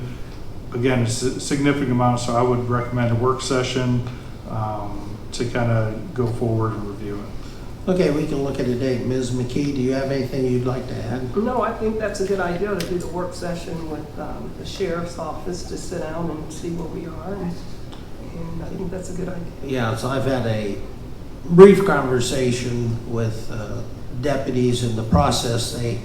They have to send individuals through the academy, COTC. They get their OPATA certification, which is the training certification you need. And then, of course, they have training with the sheriff. One of the challenges is they have 7 in the pipeline now, but they have to go through that training first. So one thing is getting people to apply, get them through the training, and of course we compete with other communities. So I'm all in favor of a work session. We'll have to see where we can But these are the things that I agree we should be asking questions. What's the level of service? What's the cost? I've been told in the past, I'm glad to hear that they caught some speeders. I was told in the past not everyone necessarily has a radar gun, and we've talked about speed enforcement, so we can continue to gather information on this and then set a work session for it. The next item is D, Lakeland Hills drainage. This is brought up out in Lakeland Hills, 2 different ponds. The pond overflows, it degrades the road, there's erosion at the bank there. And so I met with a resident out there and talked to another resident who brought it to my attention. We had some people come in and talk about it. Former trustee Mr. Johnson spoke to it. And after examination, along with some of the historical background from Mr. Copley, our road superintendent, I think, and I actually talked to one of the residents, I think we need a more global regional approach to that. I don't think it's just running an additional pipe under the roadway. If we do that, that's going to create more water on the lower pond. That could create, but we did talk about the fact, it's my understanding there's like 1960 ponds. They may not have been dredged. There have been discussions, I guess, at the HOA about dredging those ponds. I'm not an engineer, I'm not a stormwater expert. I think what we need to look at, working cooperatively with the HOA, is if would dredging of that pond create more holding power, more of a volume there, so that in these unusual rain events, it doesn't come over the roadway. So I think we need to recontact them and have conversations with them that this needs to be really a joint project. I mean, we've done a lot of work out there, more than happy to, within the right-of-way, but beyond that, I think we need to get some more information. For example, the standpipe that they talked about cutting down, well, if we do that, then it's too shallow at the other end. That would suggest more dredging, plus I'm told that the other one collapsed and they sleeved it, so I'm not even sure what the diameter is on that standpipe. That's just some of the preliminary details. Great conversation. They have limited funds too. They have had some quotes in the past, what it would take to dredge it. Some people have put in some new dock barriers and everything, and they're getting some flooding as well. So I think it needs to be a global regional solution with some sound engineering behind it and a partnership. So that's my investigative report, I guess I would say. So anything else? I'd just like to say, I do believe that, yeah, we need to thoroughly investigate it, but as far as putting bypass culverts under the road, I don't think it would force any additional water or anything, because it would be above the spillway pipe that's already there, and would only be in effect once that is reached, and it would allow all that water to go through. But again, there would have to be some calculations done to determine what size of the culvert. There are different culverts that are more oblong that could provide more conveyance of the water. So I don't think it's a difficult solution, but I just think, especially to maintain that road, and it is a safety concern because it keeps getting washed out, and if a tire catches that edge, somebody could easily go into that water. So I do think it needs to be addressed sooner rather than later. Very good. We can follow up with the engineer and also with the homeowners association and see what their input is as well. The Garland Company inspection report, both trustees have that in front of them. Any questions regarding the maintenance of this building? I did have a question. I didn't get a response back as to the proposed testing of the brick absorption rate. Right. Of what were they doing the Ryland test? Were they doing the ASCM 1601? I am concerned that they're proposing to essentially paint the brick. It's got a lower vapor transmission rate. One of the problems with brick is you want to keep the breathability. I think something like a Prosoco siloxane application, which is a penetrating sealer while retaining about 94% of the breathability, vapor transmissions, should be considered, definitely not paint.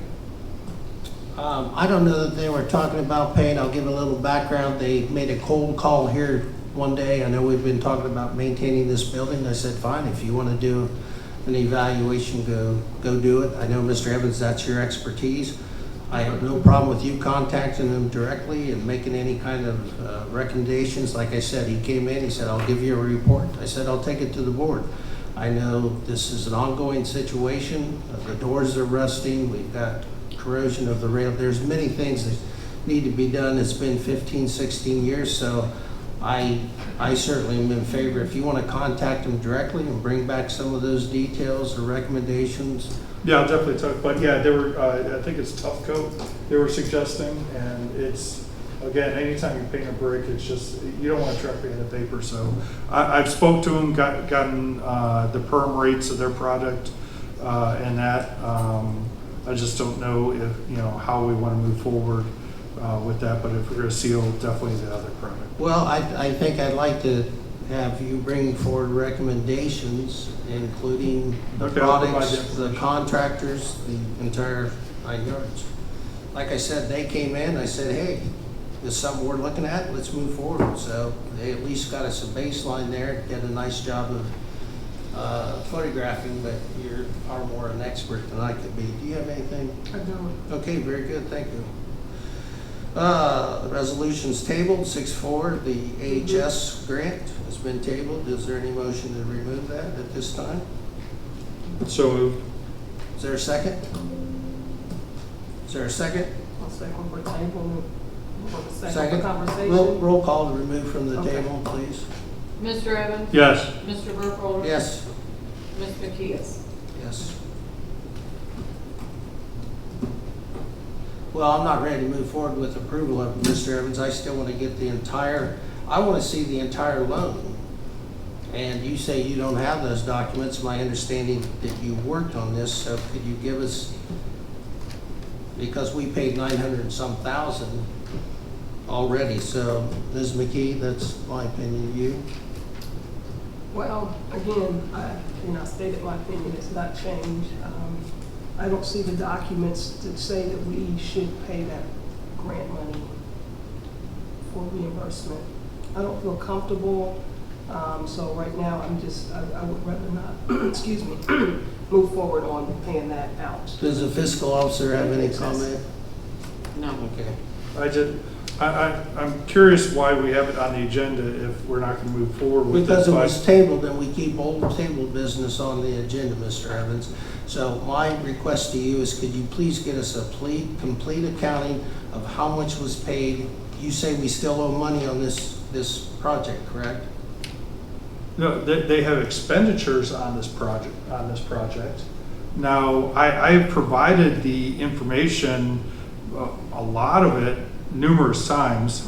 Our economic attorneys should have all that documentation. Ms. Hanson submitted the reimbursement request for this $100,000. Those documents are available. Where are those located? Are they in her former office? I don't know. Or I know that Fred Vogel has. I know that the attorney doesn't have, our outside counsel does not have all those documents. I can tell you that. Well, they should have been provided those by Burkholder and Briggs. If they haven't, that is a concern. Okay. But even Fred Vogel provided what Ms. Hanson provided and the board was copied. So you do have that. And I'm just concerned that we keep kicking this down. And at the last meeting dealing with this, you said that you just got the agreement the day before, but you were copied in the entire time and you saw that it was just the signed agreement by that. This grant needs to go to the person or entity that actually had that expenditure.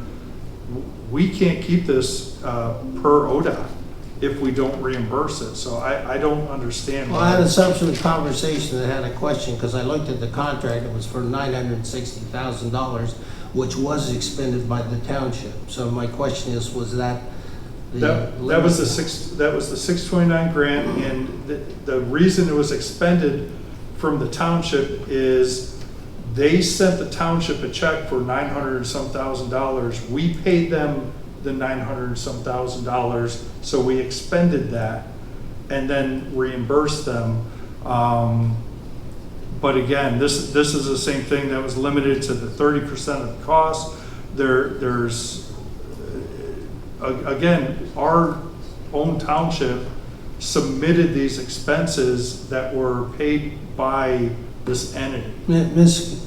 Continuo, have we found where we expended, we received 900,000 in our UAN? Have we found it? Yeah. No. Okay. We had the check, and then we had to FedEx them right back. It was like the next day or I'll be honest, I'll feel comfortable when I see the actual, so we're gonna move on from that. That's not gonna be, no So we're gonna decisions. table it, right? I'll move the table. Is there a second? second. Okay, roll call, please. Mr. Evans? No. Mr. Burkholder? Yes. Ms. McKee? Yes. Ice Miller legal invoices. Is there a question on those invoices, Mr. Evans? I believe you wanted this on here. Well, I was concerned about the continued spending. Number one, do we have the authority to continue? Because as I understand, outside legal counsel requires an annual agreement. I don't think I've ever seen one for Ice Miller. But also, the Ice Miller is engaged through us. The NCA is using them at $590 an hour. That's, I think, exorbitant. It's eating away quite a bit. Even Mr. Sabatino pointed out that typical. What would be your motion then regarding this? I don't know. Can I say something? Have we looked to make a change in Yes. the representation? I believe you're correct. I don't believe we have, I don't believe we've approved an appropriation to continue to pay Ice Miller. Is that correct? No, we do not. Okay.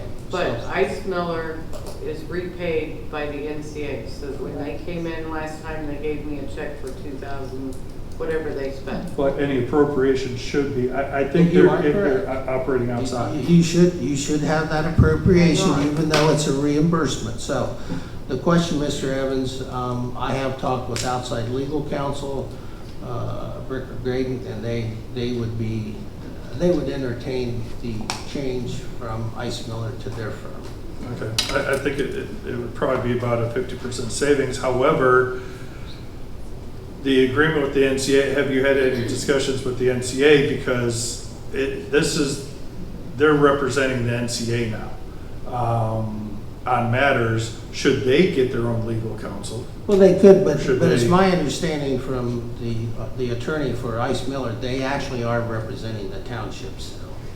That was the original agreement. I think we should have our own counsel when it comes to NCA. I'm willing to entertain a motion to make the switch tonight if necessary, and then we need to deal with the appropriation to pay Ice Miller. But tonight, if you're willing to move forward with a motion to change it to Ricker Graydon, which would be at a reduced cost, I'm willing to move forward. Would they be doing this at their standard cost? Or It would be a blended rate. So it would be less than the $595 in my discussions, but it would probably be more than the $325. The only concern is if you have not discussed this with the NCA board. Right, Of how it would impact. We had the president here a little bit ago. I wouldn't feel comfortable moving forward of a specific change without knowing, number one, what's in the pipeline. Right. And again, I think they would have the authority to just hire Ice Miller on their own and then pay them directly. So again, just like we had I believe the conflict with the Jeds where Albers and Albers represented us and the Jeds, I think that's a conflict of interest. So having Bricker Graydon deal with NCA for our matters, I'm fully supportive of. So if that's the motion, yes, but removing it from NCA, even though it's not, I don't think, proper without the Correct. without the funding being, I really think we needed the annual agreement required by the ORC for outside counsel. Well, I wouldn't with disagree Vice with you, Miller. but it didn't come to the board during reorganization. It is what it is. We'll correct it. So that's your motion. Is there a second? So your motion again is to switch it? What, For our side of the transactions dealing with the NCA and all the other economic agreement, that should go through Bricker Green. So that's, well, for discussion, I think that we should wait and have the conversation with the board, NCA board, not just to decide that we're just gonna move it over. Because right now, it was a reimbursement set up with Ice Miller, which we supposedly got that figured out, that we're not gonna do that anymore. They would pay their stuff directly. well then, we've had enough discussion. We'll table it tonight, but let me just say we spent $174,000 out of approximately $400,000 collected with that firm, and I agree with Mr. Evans. It's time. How much more is there going to be? I mean, it's quite a bit of money every single time they have a conversation to create minutes. So I'll move to table. Is there a Well, I know second? there was talks at one time to move it up to Taft, and they were a lot less expensive than Ice Miller. So it's been some conversations in the past about getting away from Ice Miller, so, yeah. I'll move to table. Is there a second? I'll second. Roll call, please. Mr. Evans? Yes. Mr. Burkholder? Yes. Ms. McKee? Yes. Security cameras, town hall. Do you have a motion, Mr. Evans? No, you're the one that put it on the. You asked me to. You've had requests and allegations against me Well, regarding. no, the current policy is that all trustees have access. There was an incident on July 2nd that I requested access for. I was denied. That violated two policies of the board. Before we get too deep in this, do you have a motion for a change? No, Because- I think we should Okay, support well- the current policy that the passwords aren't withheld Well, because I'll- the password was given previously. That's right, and that was the wrong password, and they had to change it when they came in. So I'm going to be very brief and very direct. I don't have any passwords. No trustees. I don't have any No passwords. trustees have any user logins or passwords to the security cameras in this building. I don't have any to the garage. I don't know if you do, Mr. No, Evans. I don't. And so I can't give you something I don't have. No, And I you can repeat, request it. and I'm going to be very direct on what my policy is. I will not give you unfettered access to the security cameras in this hall by having a vendor go ahead and give you a new username and a password. I will not support that policy. Well, that violates our two other policies. Plus, it's interesting that there's no concern about the cameras at the garage, only here after that incident, which having the security contractor do that cost the township $312.50 to get a Yes. few seconds Yes, of video. Yeah, that's correct, Mr. Evans, and I'm gladly going to vote to pay that bill because I will not let you weaponize these security cameras against other trustees or the community or the employees or anyone else that enters into this building. If there is an incident, we will get a hold of the vendor. So my motion is that we establish the policy that the only username and password for the interim here will be held with state security. Is there a second? I'll second for discussion Okay. until we get an administrator. That could be a second opinion that we give it to the administrator only. And I'm going to follow up with something I've done that I said I was going to do back in January. We've had good commentary from the community.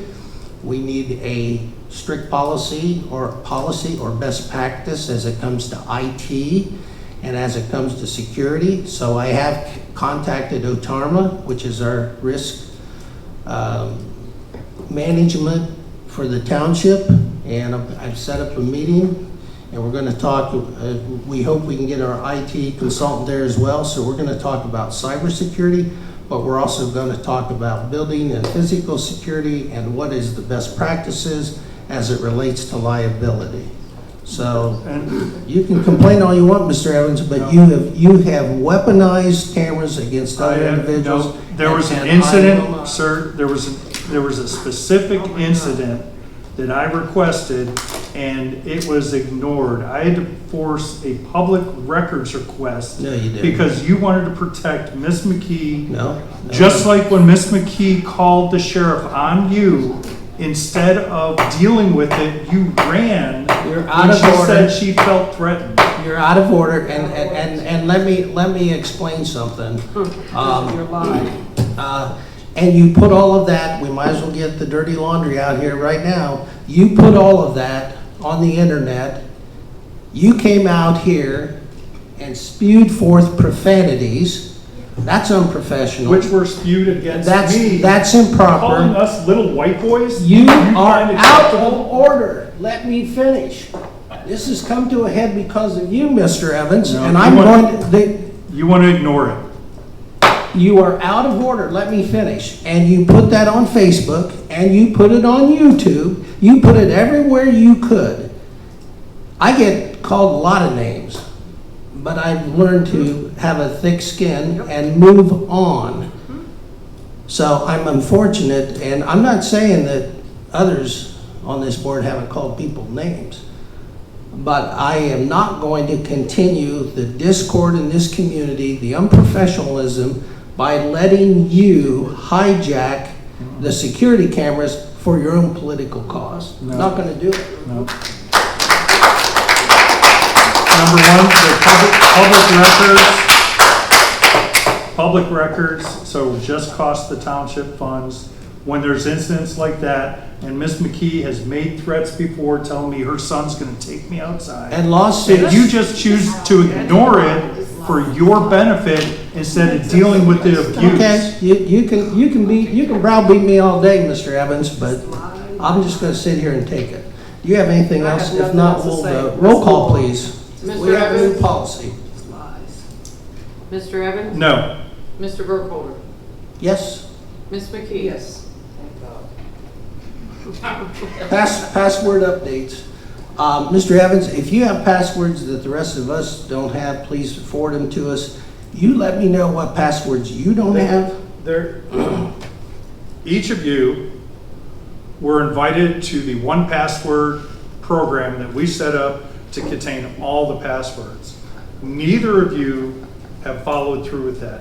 You both have access to it, respond to that email request, and you have everyone there. And when we get new ones, you place it in there so we have access to systems. So we don't find ourselves in that position before where somebody goes out of business or someone leaves and we can't get access. Okay. So again, look at the emails that have been sent and reply.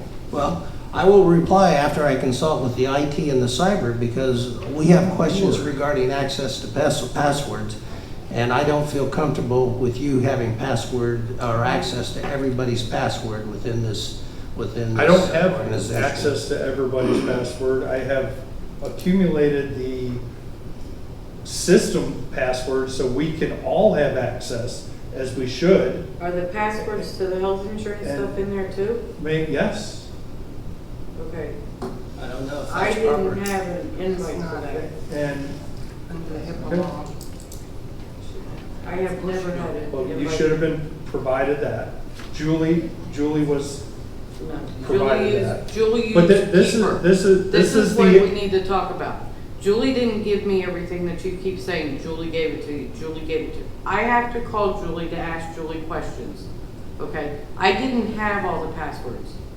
I'm finally getting all the passwords after 3 months. There are things in the book that everybody keeps saying, they're in the book. They're not in the book. Go look at the book. Okay? well, Okay, very good. New Community Authority, we've talked about.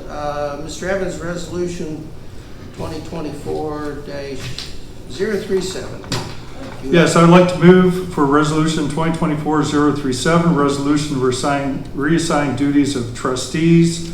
Whereas effective administration in township affairs requires consistent communication, oversight, and follow-through, and whereas there's been a documented pattern of insufficient communication, oversight, and responsiveness by the current president, Trustee Gary Burkholder, resulting in significant operational inefficiencies, increased costs, and unresolved issues impacting residents, applicants, vendors, staff, developers, of which Trustee Evans has been contacted by or discussed their concerns.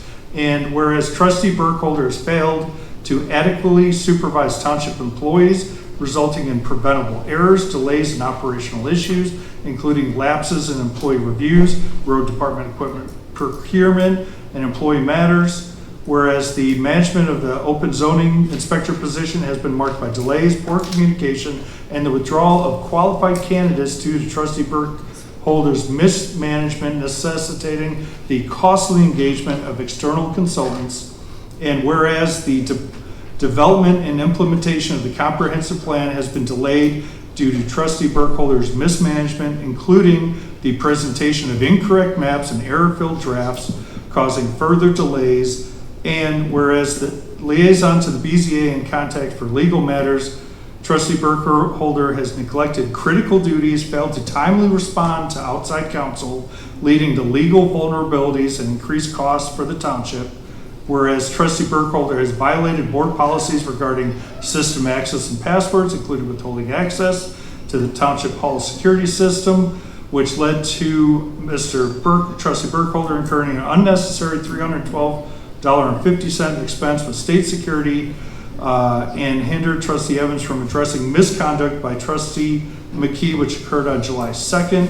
Whereas Trustee Burkholder has failed to effectively implement and manage the garage security system, which after installation costs of $10,987, putting the township's assets at risk. Whereas Trustee Burkholder has repeatedly prevented the documentation of procedures by staff, jeopardizing the township's ability to operate in the absence of key employees. Whereas author of the agenda, Trustee Burkholder has refused to place needed items on the agenda, failed to provide materials to the board in public prior to the meeting, and has placed numerous unlisted items under reports rather than appropriately categorizing them, resulting in a lack of transparency. Whereas every meeting this year, Trustee Burkholder has failed to meet the agenda creation board policy adopted January 2nd, 2024. Whereas contact for the outside zoning firm and the outside legal firm, Trustee Burkholder misrepresented an update on the status of Scannell, Chingle, Mink Road, and other property concerns, stating they were in progress. Upon contact with the zoning firm, they were confirmed. They were not provided any information, nor was any work commenced. Whereas Trustee Burkholder has impeded the proper implementation of the diligent meeting software system, thereby undermining the board's efforts to ensure transparency, efficiency, and timely meeting minutes. And whereas Trustee Burkholder, as supervisor of the zoning department, provided staff with an incomplete resolution for the M1 zoning text to file with the county, failing to review and verify the completeness of the document. Whereas Trustee Burkholder has failed to ensure that meeting agendas are timely posted, if posted at all, including withholding the zoning commission agenda for the July 9th, 2024 meeting until less than 5 hours before the meeting, resulting in lack of public and internal communication. Whereas Trustee Burkholder has breached the confidentiality of executive session, inappropriately revealing sensitive employee matters discussed therein. And whereas Trustee Burkholder's actions have consistently compromised the township's operations, transparency, responsiveness, necessitating change of leadership for the effective governance of the township. Now therefore be it resolved by the board. 1, Trustee Burkholder shall be relieved of his duties as president of the Township Board of Trustees and shall assume the role of vice president. 2, Trustee Mark Evans shall be appointed as the new president of the Township Board of Trustees, assuming all duties, responsibilities, and assignments previously held by Trustee Burkholder individually as trustee and as president, except for the following: Park Committee liaison, Pike Street liaison with the directive to organize a public open house on the proposed improvements within 90 days. C, Refugee Road Project Liaison. 3, upon hiring a new township administrator, Trustee Evans shall coordinate with the administrator to transition appropriate duties and responsibilities to the new role. Well, You kidding me? The statement, I mean, is there a second? I'll ask one more time, is there a second? Hearing none, the motion fails, and let the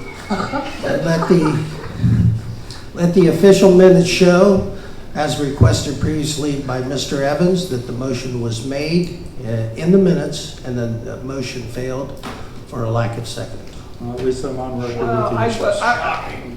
No, we're not gonna have any, I understand, I would like to have commentary too, and the only thing I'll say is, when you're an elected official, name identity does help. Yes. So my name was, I think, mentioned at least 18 times, but that's fine. Second quarter financial report, Mr. Evans? Next week. Yes, I've been asking since June for financial reports. I'm concerned that we can't get them. We should be talking about budget right now. But we have a lot of spending on consultants because of the lack of staff and I'm concerned that we're not watching where the income coming in, what's going out, how we're meeting our budget, and additionally there are statutory requirements that the revenue be evaluated, and if there's a change, that be reported. So with all that, I don't understand why we can't get the simple reports requested. Well, I know working cooperatively and collaboratively with the fiscal officer that she's been working on that, and she has produced some documents.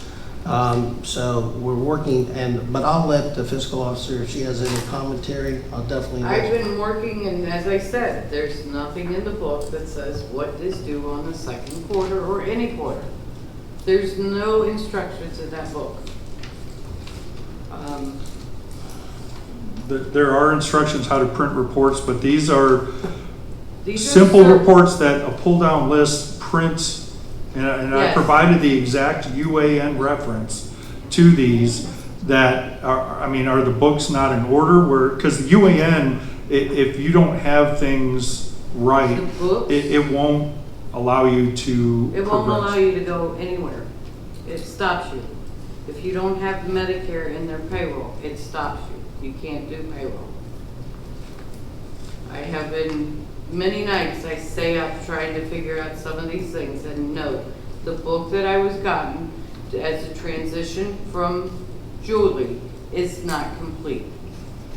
So, Okay. let's go on. Ms. McKee, you have anything?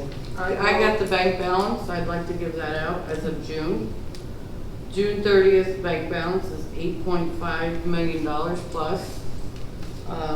This past week, in June, we have received $2.7 million, and expenses as of then is $1.7 million.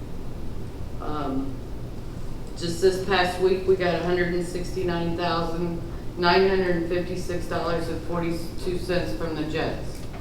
Not Jetsies, but the Jets. You asked me for the HRA account amount today, $9,241.47. Okay, are we planning on increasing that? Because again, if Yes, I several plan on employees. increasing it on the next meeting, but I wanted to talk to Michelle some more about it. So, and I have given you the bank statement for May.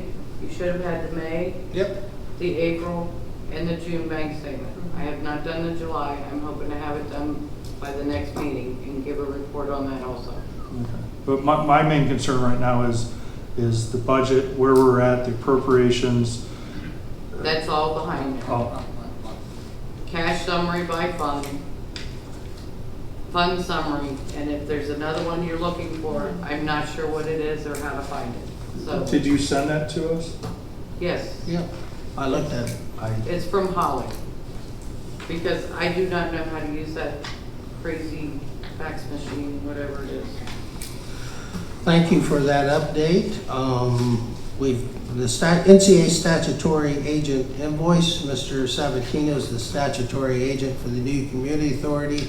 He's got 3 years at $2,500. It's my understanding that is a correct invoice, according to Mr. Waller. Do you have any concerns or reservations regarding that, Mr. Evans? I'm ready to pay it. It's $7,500. Yeah, I know in a meeting, he did boast that he was not charging that.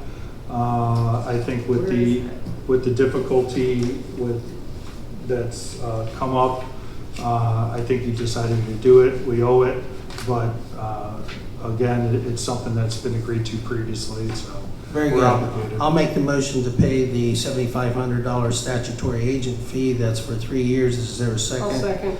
Second, I'll open it up for discussion, but I'm on board, so if you're on board, we'll take a roll call and. Wait a minute, I have a question. Yes. So it's $7,500 to Ron?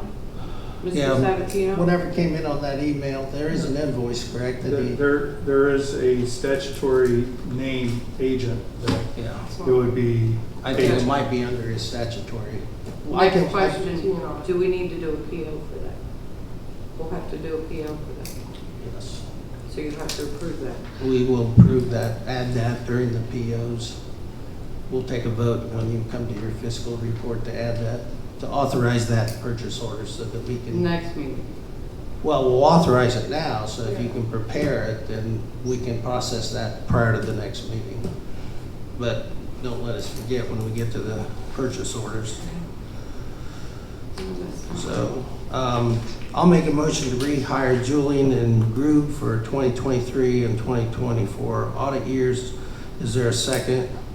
I'll second for discussion. I know there's been some concerns, I understand that, but for the sake of continuity, I think there's been a good working relationship with our current fiscal officer as far as them answering questions. I know we're delayed, this was supposed to be decided previously, I know we put it off till, but it's time to move it forward, so I'll open it up to the other trustees. Again, my only concern is going through that audit process. The prior fiscal officer had numerous issues and concerns that were not addressed. So that's one of the main reasons I thought we should look at changing, because the next one we're going to be required to change. Yes. So why not now? And I don't think it puts any undue work, anything of changing the firm. Roll call, please. Mr. Evans? No. Mr. Burkholder? Yes. Ms. McKee? Yes. I'll move to approve resolution 2024-036 to approve the purchase orders with the inclusion of the NCA statutory agent invoice. Is there a second? I'll second for discussion. Any questions or comments from the trustees? So you want me to add 7,500 on the bottom of this? That you're gonna sign? Yes, please. Okay.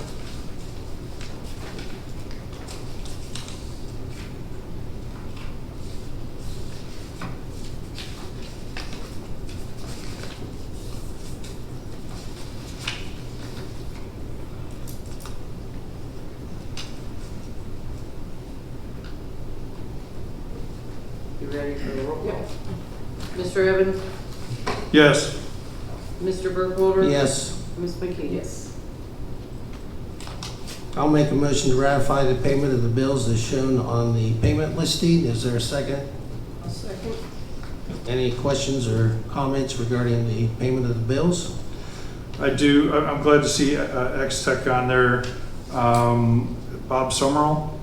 Yeah, the question about Bob Summerall, I guess, there seems to be some, well, let me back up a little bit. Are all the vendors sending the bills to fiscal officer at No. etnatownship.com? That's part of the problem. Now, Bob Summerall, I don't know.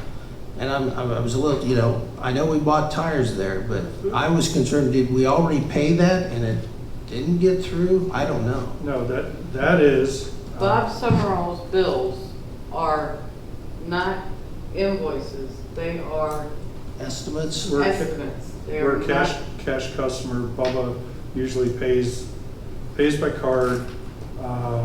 If you recall,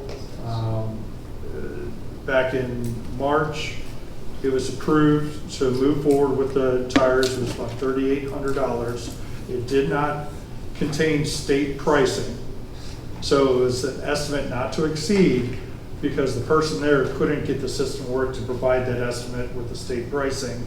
So they went ahead with the work, but they were never paid for it, so they're looking for payment now. Okay, well, we need to tighten that up because that's not a good process. But we just paid them $5,200 2 weeks ago. Yes. They So got is there paid. another invoice?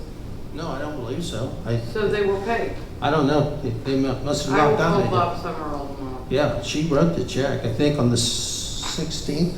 I think it was either the 16th or the one before that. Yeah, so we'll follow up on that.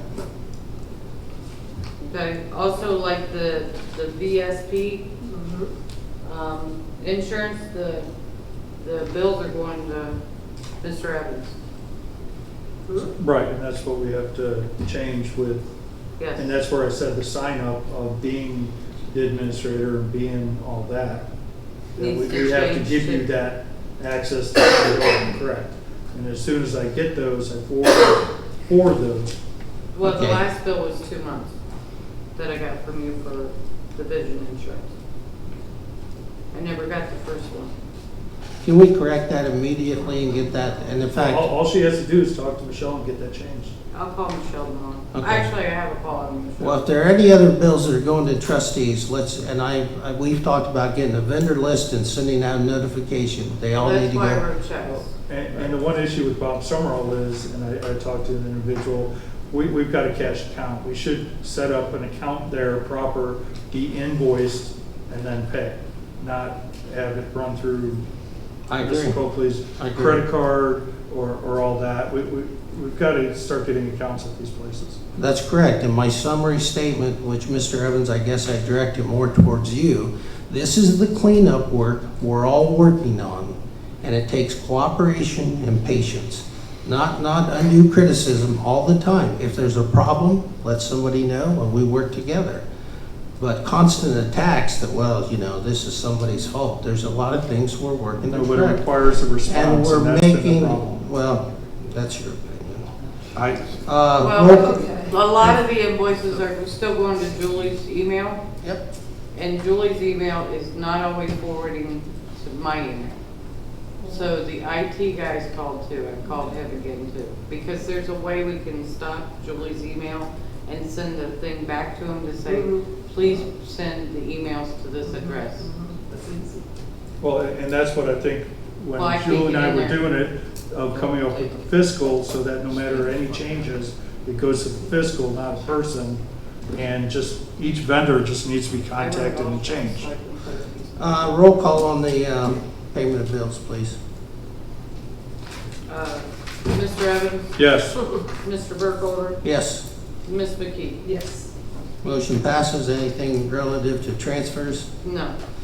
I'll make a motion to switch the payroll for our employees from Wednesday to Friday for the bi-weekly payroll, and that the week begin on a Sunday and end on a Saturday, which is the traditional work week, and that this not be implemented until fiscal officer help me out. First September 6th will be the first one on a Friday. September 6th, and we will notify the employees ahead of time, and this will give fiscal officer more time to process the payroll. We've already had discussions, informal discussions, and employees seem fine with that. So this is one of the things that will help improve efficiency for the fiscal officer. Is there a second? I'll second. Second. Any other comments from the trustees or the fiscal Now, I've officer? been pushing for this, glad to see we're finally doing it. Mr. Evans? Yes. Mr. Burkholder? Yes. Ms. McKee? Yes. And now the time that everyone's been waiting for. Public comments, limited to 2 minutes. Please state your name and address, and come one, come all. Second is, Teresa Overshot, 484 Trail West. One of the purposes of having the Etna Township Sheriff's here is that faster response during the day and when they're working. If they need backup, they're be calling the county. When they're not working, we're calling the county and we have to wait for them. If I have someone breaking in my house during the day, I like to know that the is helping me in my protection. So I am all, in support of our continuing having the Sheriff's Department have housed here and having them available here. Lakeland Hills Drainage, I moved there in 1970 on Summer Road. It was in trouble then. It's in trouble ever since it was put in. I think the only resolution will be a total redesign with a bridge going over that area, maybe, drainage, something underneath so when it overflows, it just drains under so that it's a permanent solution, not like patchwork. I do agree we need a permanent solution for it. And to me, I think the only way that's going to happen with how low that ground is a bridge. Thank you. Thanks for that background. Hey, excuse me. They said you never motioned to pay the $7,500. No, we don't have to. That's what Holly said. I thought I made the motion. We made a motion to do the PO. I'll make a motion to pay the $7,500 to the statutory agent. Is there a second? And thanks for that reminder. Roll call, please. Mr. Evans? Yes. Mr. Burkholder? Yes. Ms. McKee? Yes. Great. I'm sorry. It's all right. Go ahead. I need my steps. They on 9167 Taylor Road. I do appreciate you staying late here this evening. I actually have a question for each one of you. Mr. Evans, I thank you for getting the information with the sheriffs. These were very good questions and pointed questions. I was wondering, does the township have any data for 2023? Do they give us a report, or is there any kind of... We do. It's not posted. I think the last one that was posted was 2022. Right. But we did receive a 2023 okay. On that. That's fine. I'll follow up. And then Mr. Burkholder. Yes. Do we have any status on the comprehensive plan, and have we got our pretty shiny book in order yet? We have not, and we have made repeated contact. I did hear back from Mr. Leonard, who is the consultant. He did send some more corrections over and some updated maps and everything. And so we have not set a date, and I've talked to him, and of course I've talked to the board here. What date do we want to have? But we got to make certain, we're probably going to have to look at those and make sure they're absolutely correct. Because the maps were incorrect previously. The zoning map was updated, and we're working on updating that maybe even more. As I said earlier, we've gone back 5 years. We may go back 10 years. That map needs to be accurate, and the future land use map needs to be accurate. I've consulted with our in-house consultant. We feel that at a public meeting or an open house, probably 2 hours, and we need 24 by 36 inch maps, more than one, that we can put around the hall, and then individuals can come and look at the detail, and then have some sheets that people can make comments and ask questions. That's typically the way ODOT does it, but it's delayed longer than any trustee would want it to, but we have continually pushed with phone calls and emails. It's got to be corrected. It's been 2 years. It was supposed to take a year, so. And with that, my follow-up question to that, and you don't have to answer this right now, I was just kind of curious, is that a contract issue at this point in time? Because when I was at that comprehensive meeting, he said 7 to 9 days we would have that, and now we're, I don't know how many days out. You are correct, and I don't know if that's a contract situation or not. And like I said, we don't need to go into great detail of that.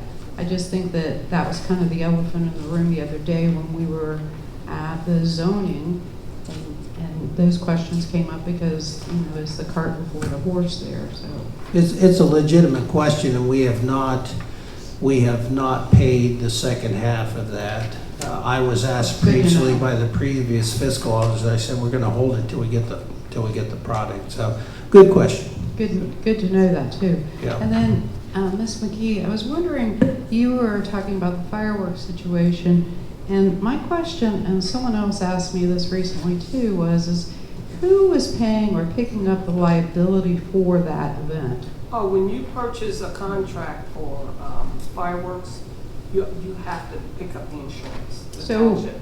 We only on the fireworks though.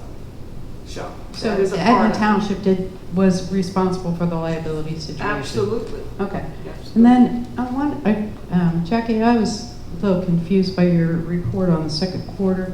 You cannot produce a balance sheet and a profit and loss statement for the second quarter? You have 30 seconds. I can't. That's my last question. No, But go I ahead. don't know how to quite yet. Okay. So Thank you. there are reports, the management reports, but when I go over and say I want second quarter, it only does monthly. Okay. So I would have to do a whole spreadsheet. So, do we have that type of information for the first quarter or even 2023? No. Okay, thank you. I just want to say one quick thing on the comprehensive plan. There was recently sent over the updated ones. It's the same ones as before. There's nothing been changed. Maps are still wrong. When did those come over? The one Holly forwarded, the new link Mr. Leonard sent. Is that the correct? That's It's still the most recent one he sent, right? It's still the incorrect information. And one thing I think we need to do as a board, I tried to bring up, is getting more engagement. Our waste contract allows two notifications to be sent out. We should be using that to notify all residents of this comp plan. We need to do that sooner than later. Well, we do, but we have to set a date, so do you have the specific, as you have previously, which I appreciate, those specific errors that are still there on the maps? Yeah, those have been forwarded to Mr. Leonard and the board. If you need me to send it again, I can send it again. Yeah, you don't need to send it again. But I'm asking it. my concern is that, again, Mr. Leonard sent over the corrections, and it's the same information as in April. Again, we should have had an open house from the beginning. And we need to tie in, if we're going to use the waste away notification. Excuse me, are we in public comments? No, what? Is this not the public comment But- session? wait, Can we get away from the sales pitch, Wait, please? Just a minute, just a minute.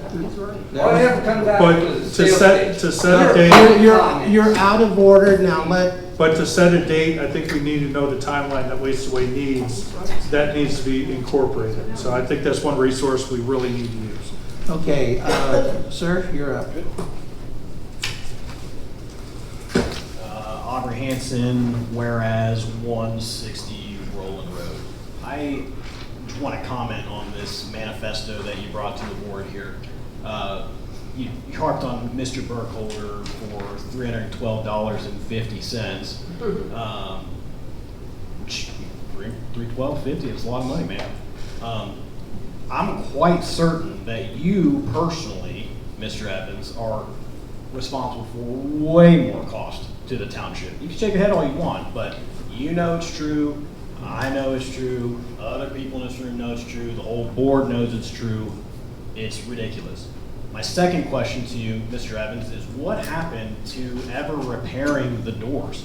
You made some huge deal about it 6-8 months ago, maybe longer, and such a big deal that the sitting board put you in charge of it, and you haven't done anything with it. Okay, I pushed since 2012 or 2022 for then Mr. Johnson, who's in charge of maintenance, to do it. It wasn't. And then into the winter, I was directed to get quotes. I did get quotes, but you can't do work in the winter.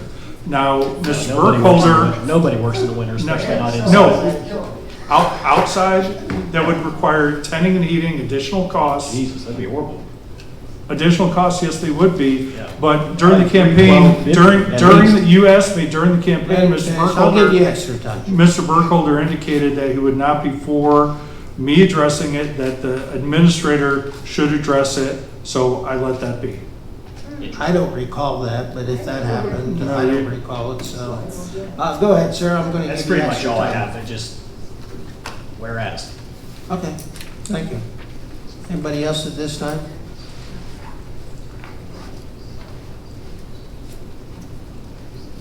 Steve Perkins, 7352 Palm Road. Good to see everybody again. I just want to point out that, last election I ran against Mr. Burkholder, and I know for a fact that we don't agree on quite a few number of things, from a matter of administration and stuff like that. But I've never had a problem having a civil conversation in that regard, regardless of whether we agree or not. But on the other side, well, I think there's a common denominator up here for toxicity in the township, and he's sitting to my left, and it comes up time and time again. And I learned an interesting thing this week. The average salary of a clown in the United States is $52,000 a year, and I am deeply appreciative of Mr. Evans for providing his services at half cost. Thank you. Thank you.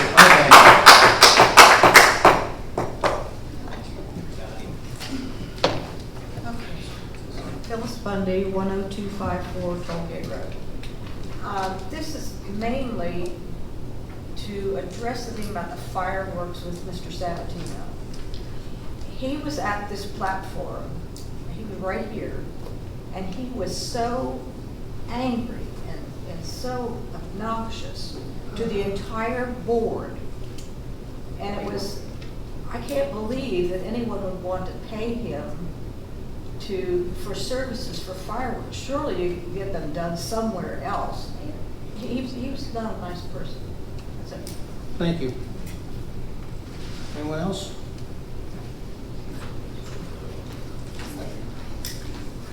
Rachel Zelazny, 10141 Tollgate Road, Southwest. I just want to thank you guys for the park grant. I think that's something positive coming in. I also just want to point out, since Holly has been out for leave, that one, she's amazing, but also Jackie has been picking up a lot of those duties. She's been doing meetings on days she's not supposed to. I appreciate her coming in and manning the BZA meetings with us and doing the recorder and doing extra duties, so thank you. You're welcome. And then also Roz, I don't know if you've seen it, I posted somewhere that I was really happy to see you on TV representing Etna at the Republican convention. So that is all. Thank you. Anyone else? Oh, yes, I'm sorry. No problem. Paige Hobbs, 160 Roland Road. Two things. First, I think it is sad and disappointing that we're going to forfeit a really nice community event because Mr. Sabatino hurt someone's feelings. He, at his own cost, let the township use that big safe space for an amazing community event. And now because feelings are hurt, we're going to say, well, he's not nice, we're not going to have it at the country club. Ergo, we're not going to have it at all because there's no other place to have it. Right. And if there is, I hope it comes to light. I hope we have that great community event and someone else will put up all of the bounce houses and all of the things that Mr. Sabatino provided for the community for that amazing event. So I think it's sad as a resident that has a family who enjoyed that event that we're going to just let it go because Mr. Sabatino said some mean things. Second thing, speaking of saying mean things, Trustee Evans, I really think you owe Trustee Burkholder an apology. I think everyone kind of owes everyone some apologies, but you sat there and read that entire resolution that we've all seen because you already shared it, you already posted it, it was already a whole thing, and the only purpose of that was to publicly shame him. Yeah. And I just think that was awful. I can't think of the right synonym I'm looking for here, but Trustee Burkholder showed tonight all of the things he has been and is doing for the township. And I would call you to make a public apology as an elected official. You're shaking your head no. I know you won't do it. I know your pride won't let you do it, but it would be the right thing to do. That's all I have. Thank you. Paige. That's right. Anyone else? I have a question. Yes, please. You put these on our desk, these emails from Rob Platt? Yes, that'll be another matter that I'll take care of under announcement and trustee comments. We can jump to that quickly. We are going to have another executive session after that. Tonight? Yes, we are. We have an issue we have to deal with. I don't think there'll be any decision made. But under comments, we had an email from Rob Platt, who's the liaison person for the Ohio Public Works Commission. It's District 17. They, on a schedule, elect, that board is made up of a number of individuals. I've served on that board before as a village administrator. They have an election where they elect 3 township trustees. The ballot, apparently, I checked my emails. In May, they sent out an email saying, do we have anyone we want to nominate from our township? We just got this email recently. I think it was, what, the 4th, or maybe, I don't know if it was today or that says, is there anyone we want to put on as a write-in? But we never had an opportunity to put anyone on the ballot. So I wanted to bring it to the board. The only decision we could make tonight would be to nominate somebody from our board to be a write-in candidate. Tell me how you read it. I've read it that some people maybe have already voted. So I'm not very happy at all that that did not come to us. We did not get that, and they should have followed up with us with the change in the board. And Mr. Evans? Well, I believe the votes already happened. What they need, we could still write in somebody, but I think it'd be futile. Many entities have already voted, but there's a requirement that they need a majority or supermajority to move forward, and they just have not received from the various entities their votes. So what they need is for us and others to vote to hit that mark. Nobody else, if we suggest a trustee as a write-in, nobody else is going to vote on that write-in. They're voting on that ballot as is. So I think it's just part of the procedure. We can approve the 3. There's 3 positions, 3 trustees listed, and just give them the number of votes submitted so they can move on. Ms. McKee, I will not vote for the Jersey Township representative. So I'll entertain a motion. Who you want to vote for? There's 3. I won't. So is it 1 vote per township? Yes. Or is it We have to pick 3 people. We have to pick 3 people, and I won't support the Jersey Township representative. I will support the other 2 from Fairfield and Delaware County. And Jersey is Platt, right? Yeah, it's Mr. Platt. No, Jersey is Dan Wetzel. I'm sorry, Dan Wetzel. Yeah, their township trustee. And Jeff Ryan. Thank you. Thanks for that correction. So what's the pleasure of the board? What's Ms. McKee think? Ms. McKee? It is Dan Wetzel from Jersey.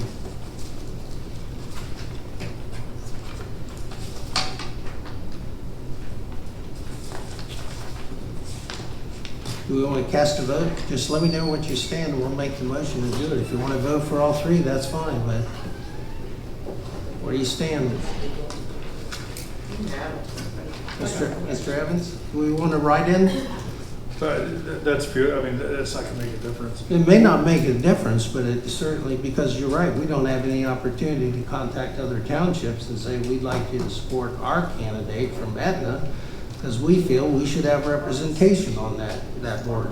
This is the board that determines and scores the various Ohio Public Works Commission, like repaving when you apply for a grant or a zero interest loan. It's this board that actually ranks those, numbers them, scores them, and at the end decides who gets awarded. I think it's actually housed in Jersey Township, aren't they? Jersey Township is paid by ODOT to do that administration. And someday I'd like to see that administrative process come to Etna Township. Yes. I believe it's 50,000. I believe you're correct, Mr. Evans, in my research. So whatever the pleasure of the board, if you want to vote for all 3, just make the motion and we'll go from there. I'll just make a motion to vote for the 3. Is there a second? Mr. Evans, you want a second? Where do you stand? No, I'll make another motion after that doesn't.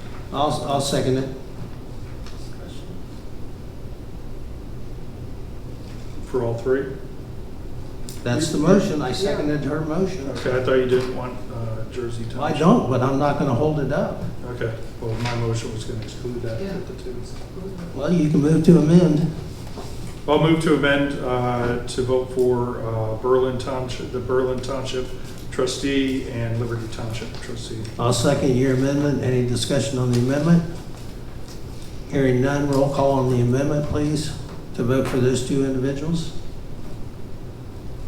So who are you voting for? No, just roll call on our amendment. It'll be, Mr. Evans, yes? Mr. Evans, Mr. Burkholder, yes. Ms. McKee. No. Okay, it's 2-1. We'll cast that ballot and Well, we get it got to back vote to on the main motion, so roll call on the main motion. The amendment did pass, so now we're voting to approve the gentleman from, well, it's Berlin and Delaware. Liberty. Yep, and Liberty, so. Okay. Roll call on the main motion. Mr. Evans? Yes. Mr. Burkholder? Yes, Ms. McKee? motion passes. Very good. So are you gonna fill this out and send it in, Mary? Yes, we can do that tomorrow. So we voted for Ron and Don. Yes. And their alternates. Just basically those two townships. Yeah, those two where it says to market. Let's go into executive session. I'll move to go into executive session per Ohio Revised Code 121.22G1, and that is to consider the discipline of a public employee. Is there a second? I'll second. Second, roll call, please. Mr. Evans? Yes. Mr. Burkholder? Yes. Ms. McKee? Yes. We're in executive session. I don't believe that we had any decision made on that publicly, and so hope to see you the next time. You're welcome to stay, but it's been Do you long wanna- enough. Tell them when the next meeting is? Yes. That be done with everybody? Tuesday, August 20th, 2024 at 6 p.m.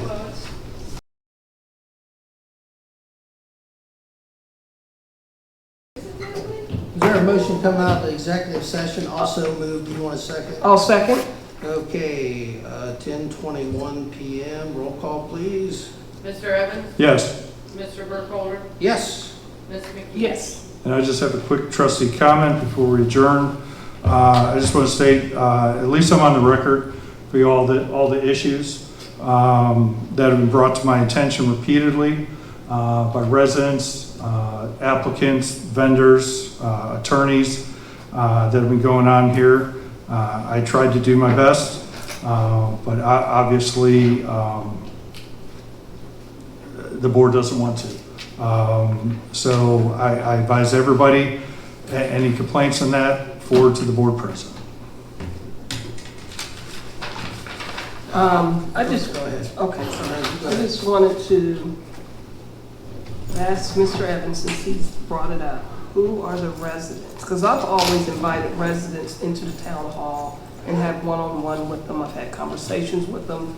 Well, You do you mentioned, want me to just name a few? I mean, yeah, that'd be great. the one that is in Violet Township, that was dealing with all the rooster and all that stuff, couldn't get responses over in Lakeland Hills, Sycamore Drive, even the on Roland Drive, the individual said that a resident reached out to Ms.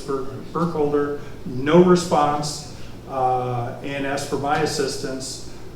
These are vendors are given not given directions, not being responded to. Our attorney even stated that getting responses has been very difficult and a challenge. Looking forward to administrator, and I believe those have impacted not only the recent case we lost, where the BZA didn't even have representation, No, that's not true. And by the but way- also by the way, the you're violating attorney-client privilege on that, so No. you want to be careful. Well, I'll have a quick statement here, Mr. Evans. I'm not the only one that's taken this abuse for a very long time, and I'll continue to do what I feel is in the best interest. Your strategy is very simple. We're going to overload. We're going to direct to the other trustees what to do. The staff. We're going to overload them so that you can come up here and well, nothing's getting done. I'm the only person. So I will say this for the record. I am no longer going to indulge your sophomoric behavior and your false accusations for your own shameless self-promotion. And that's what this boils down to.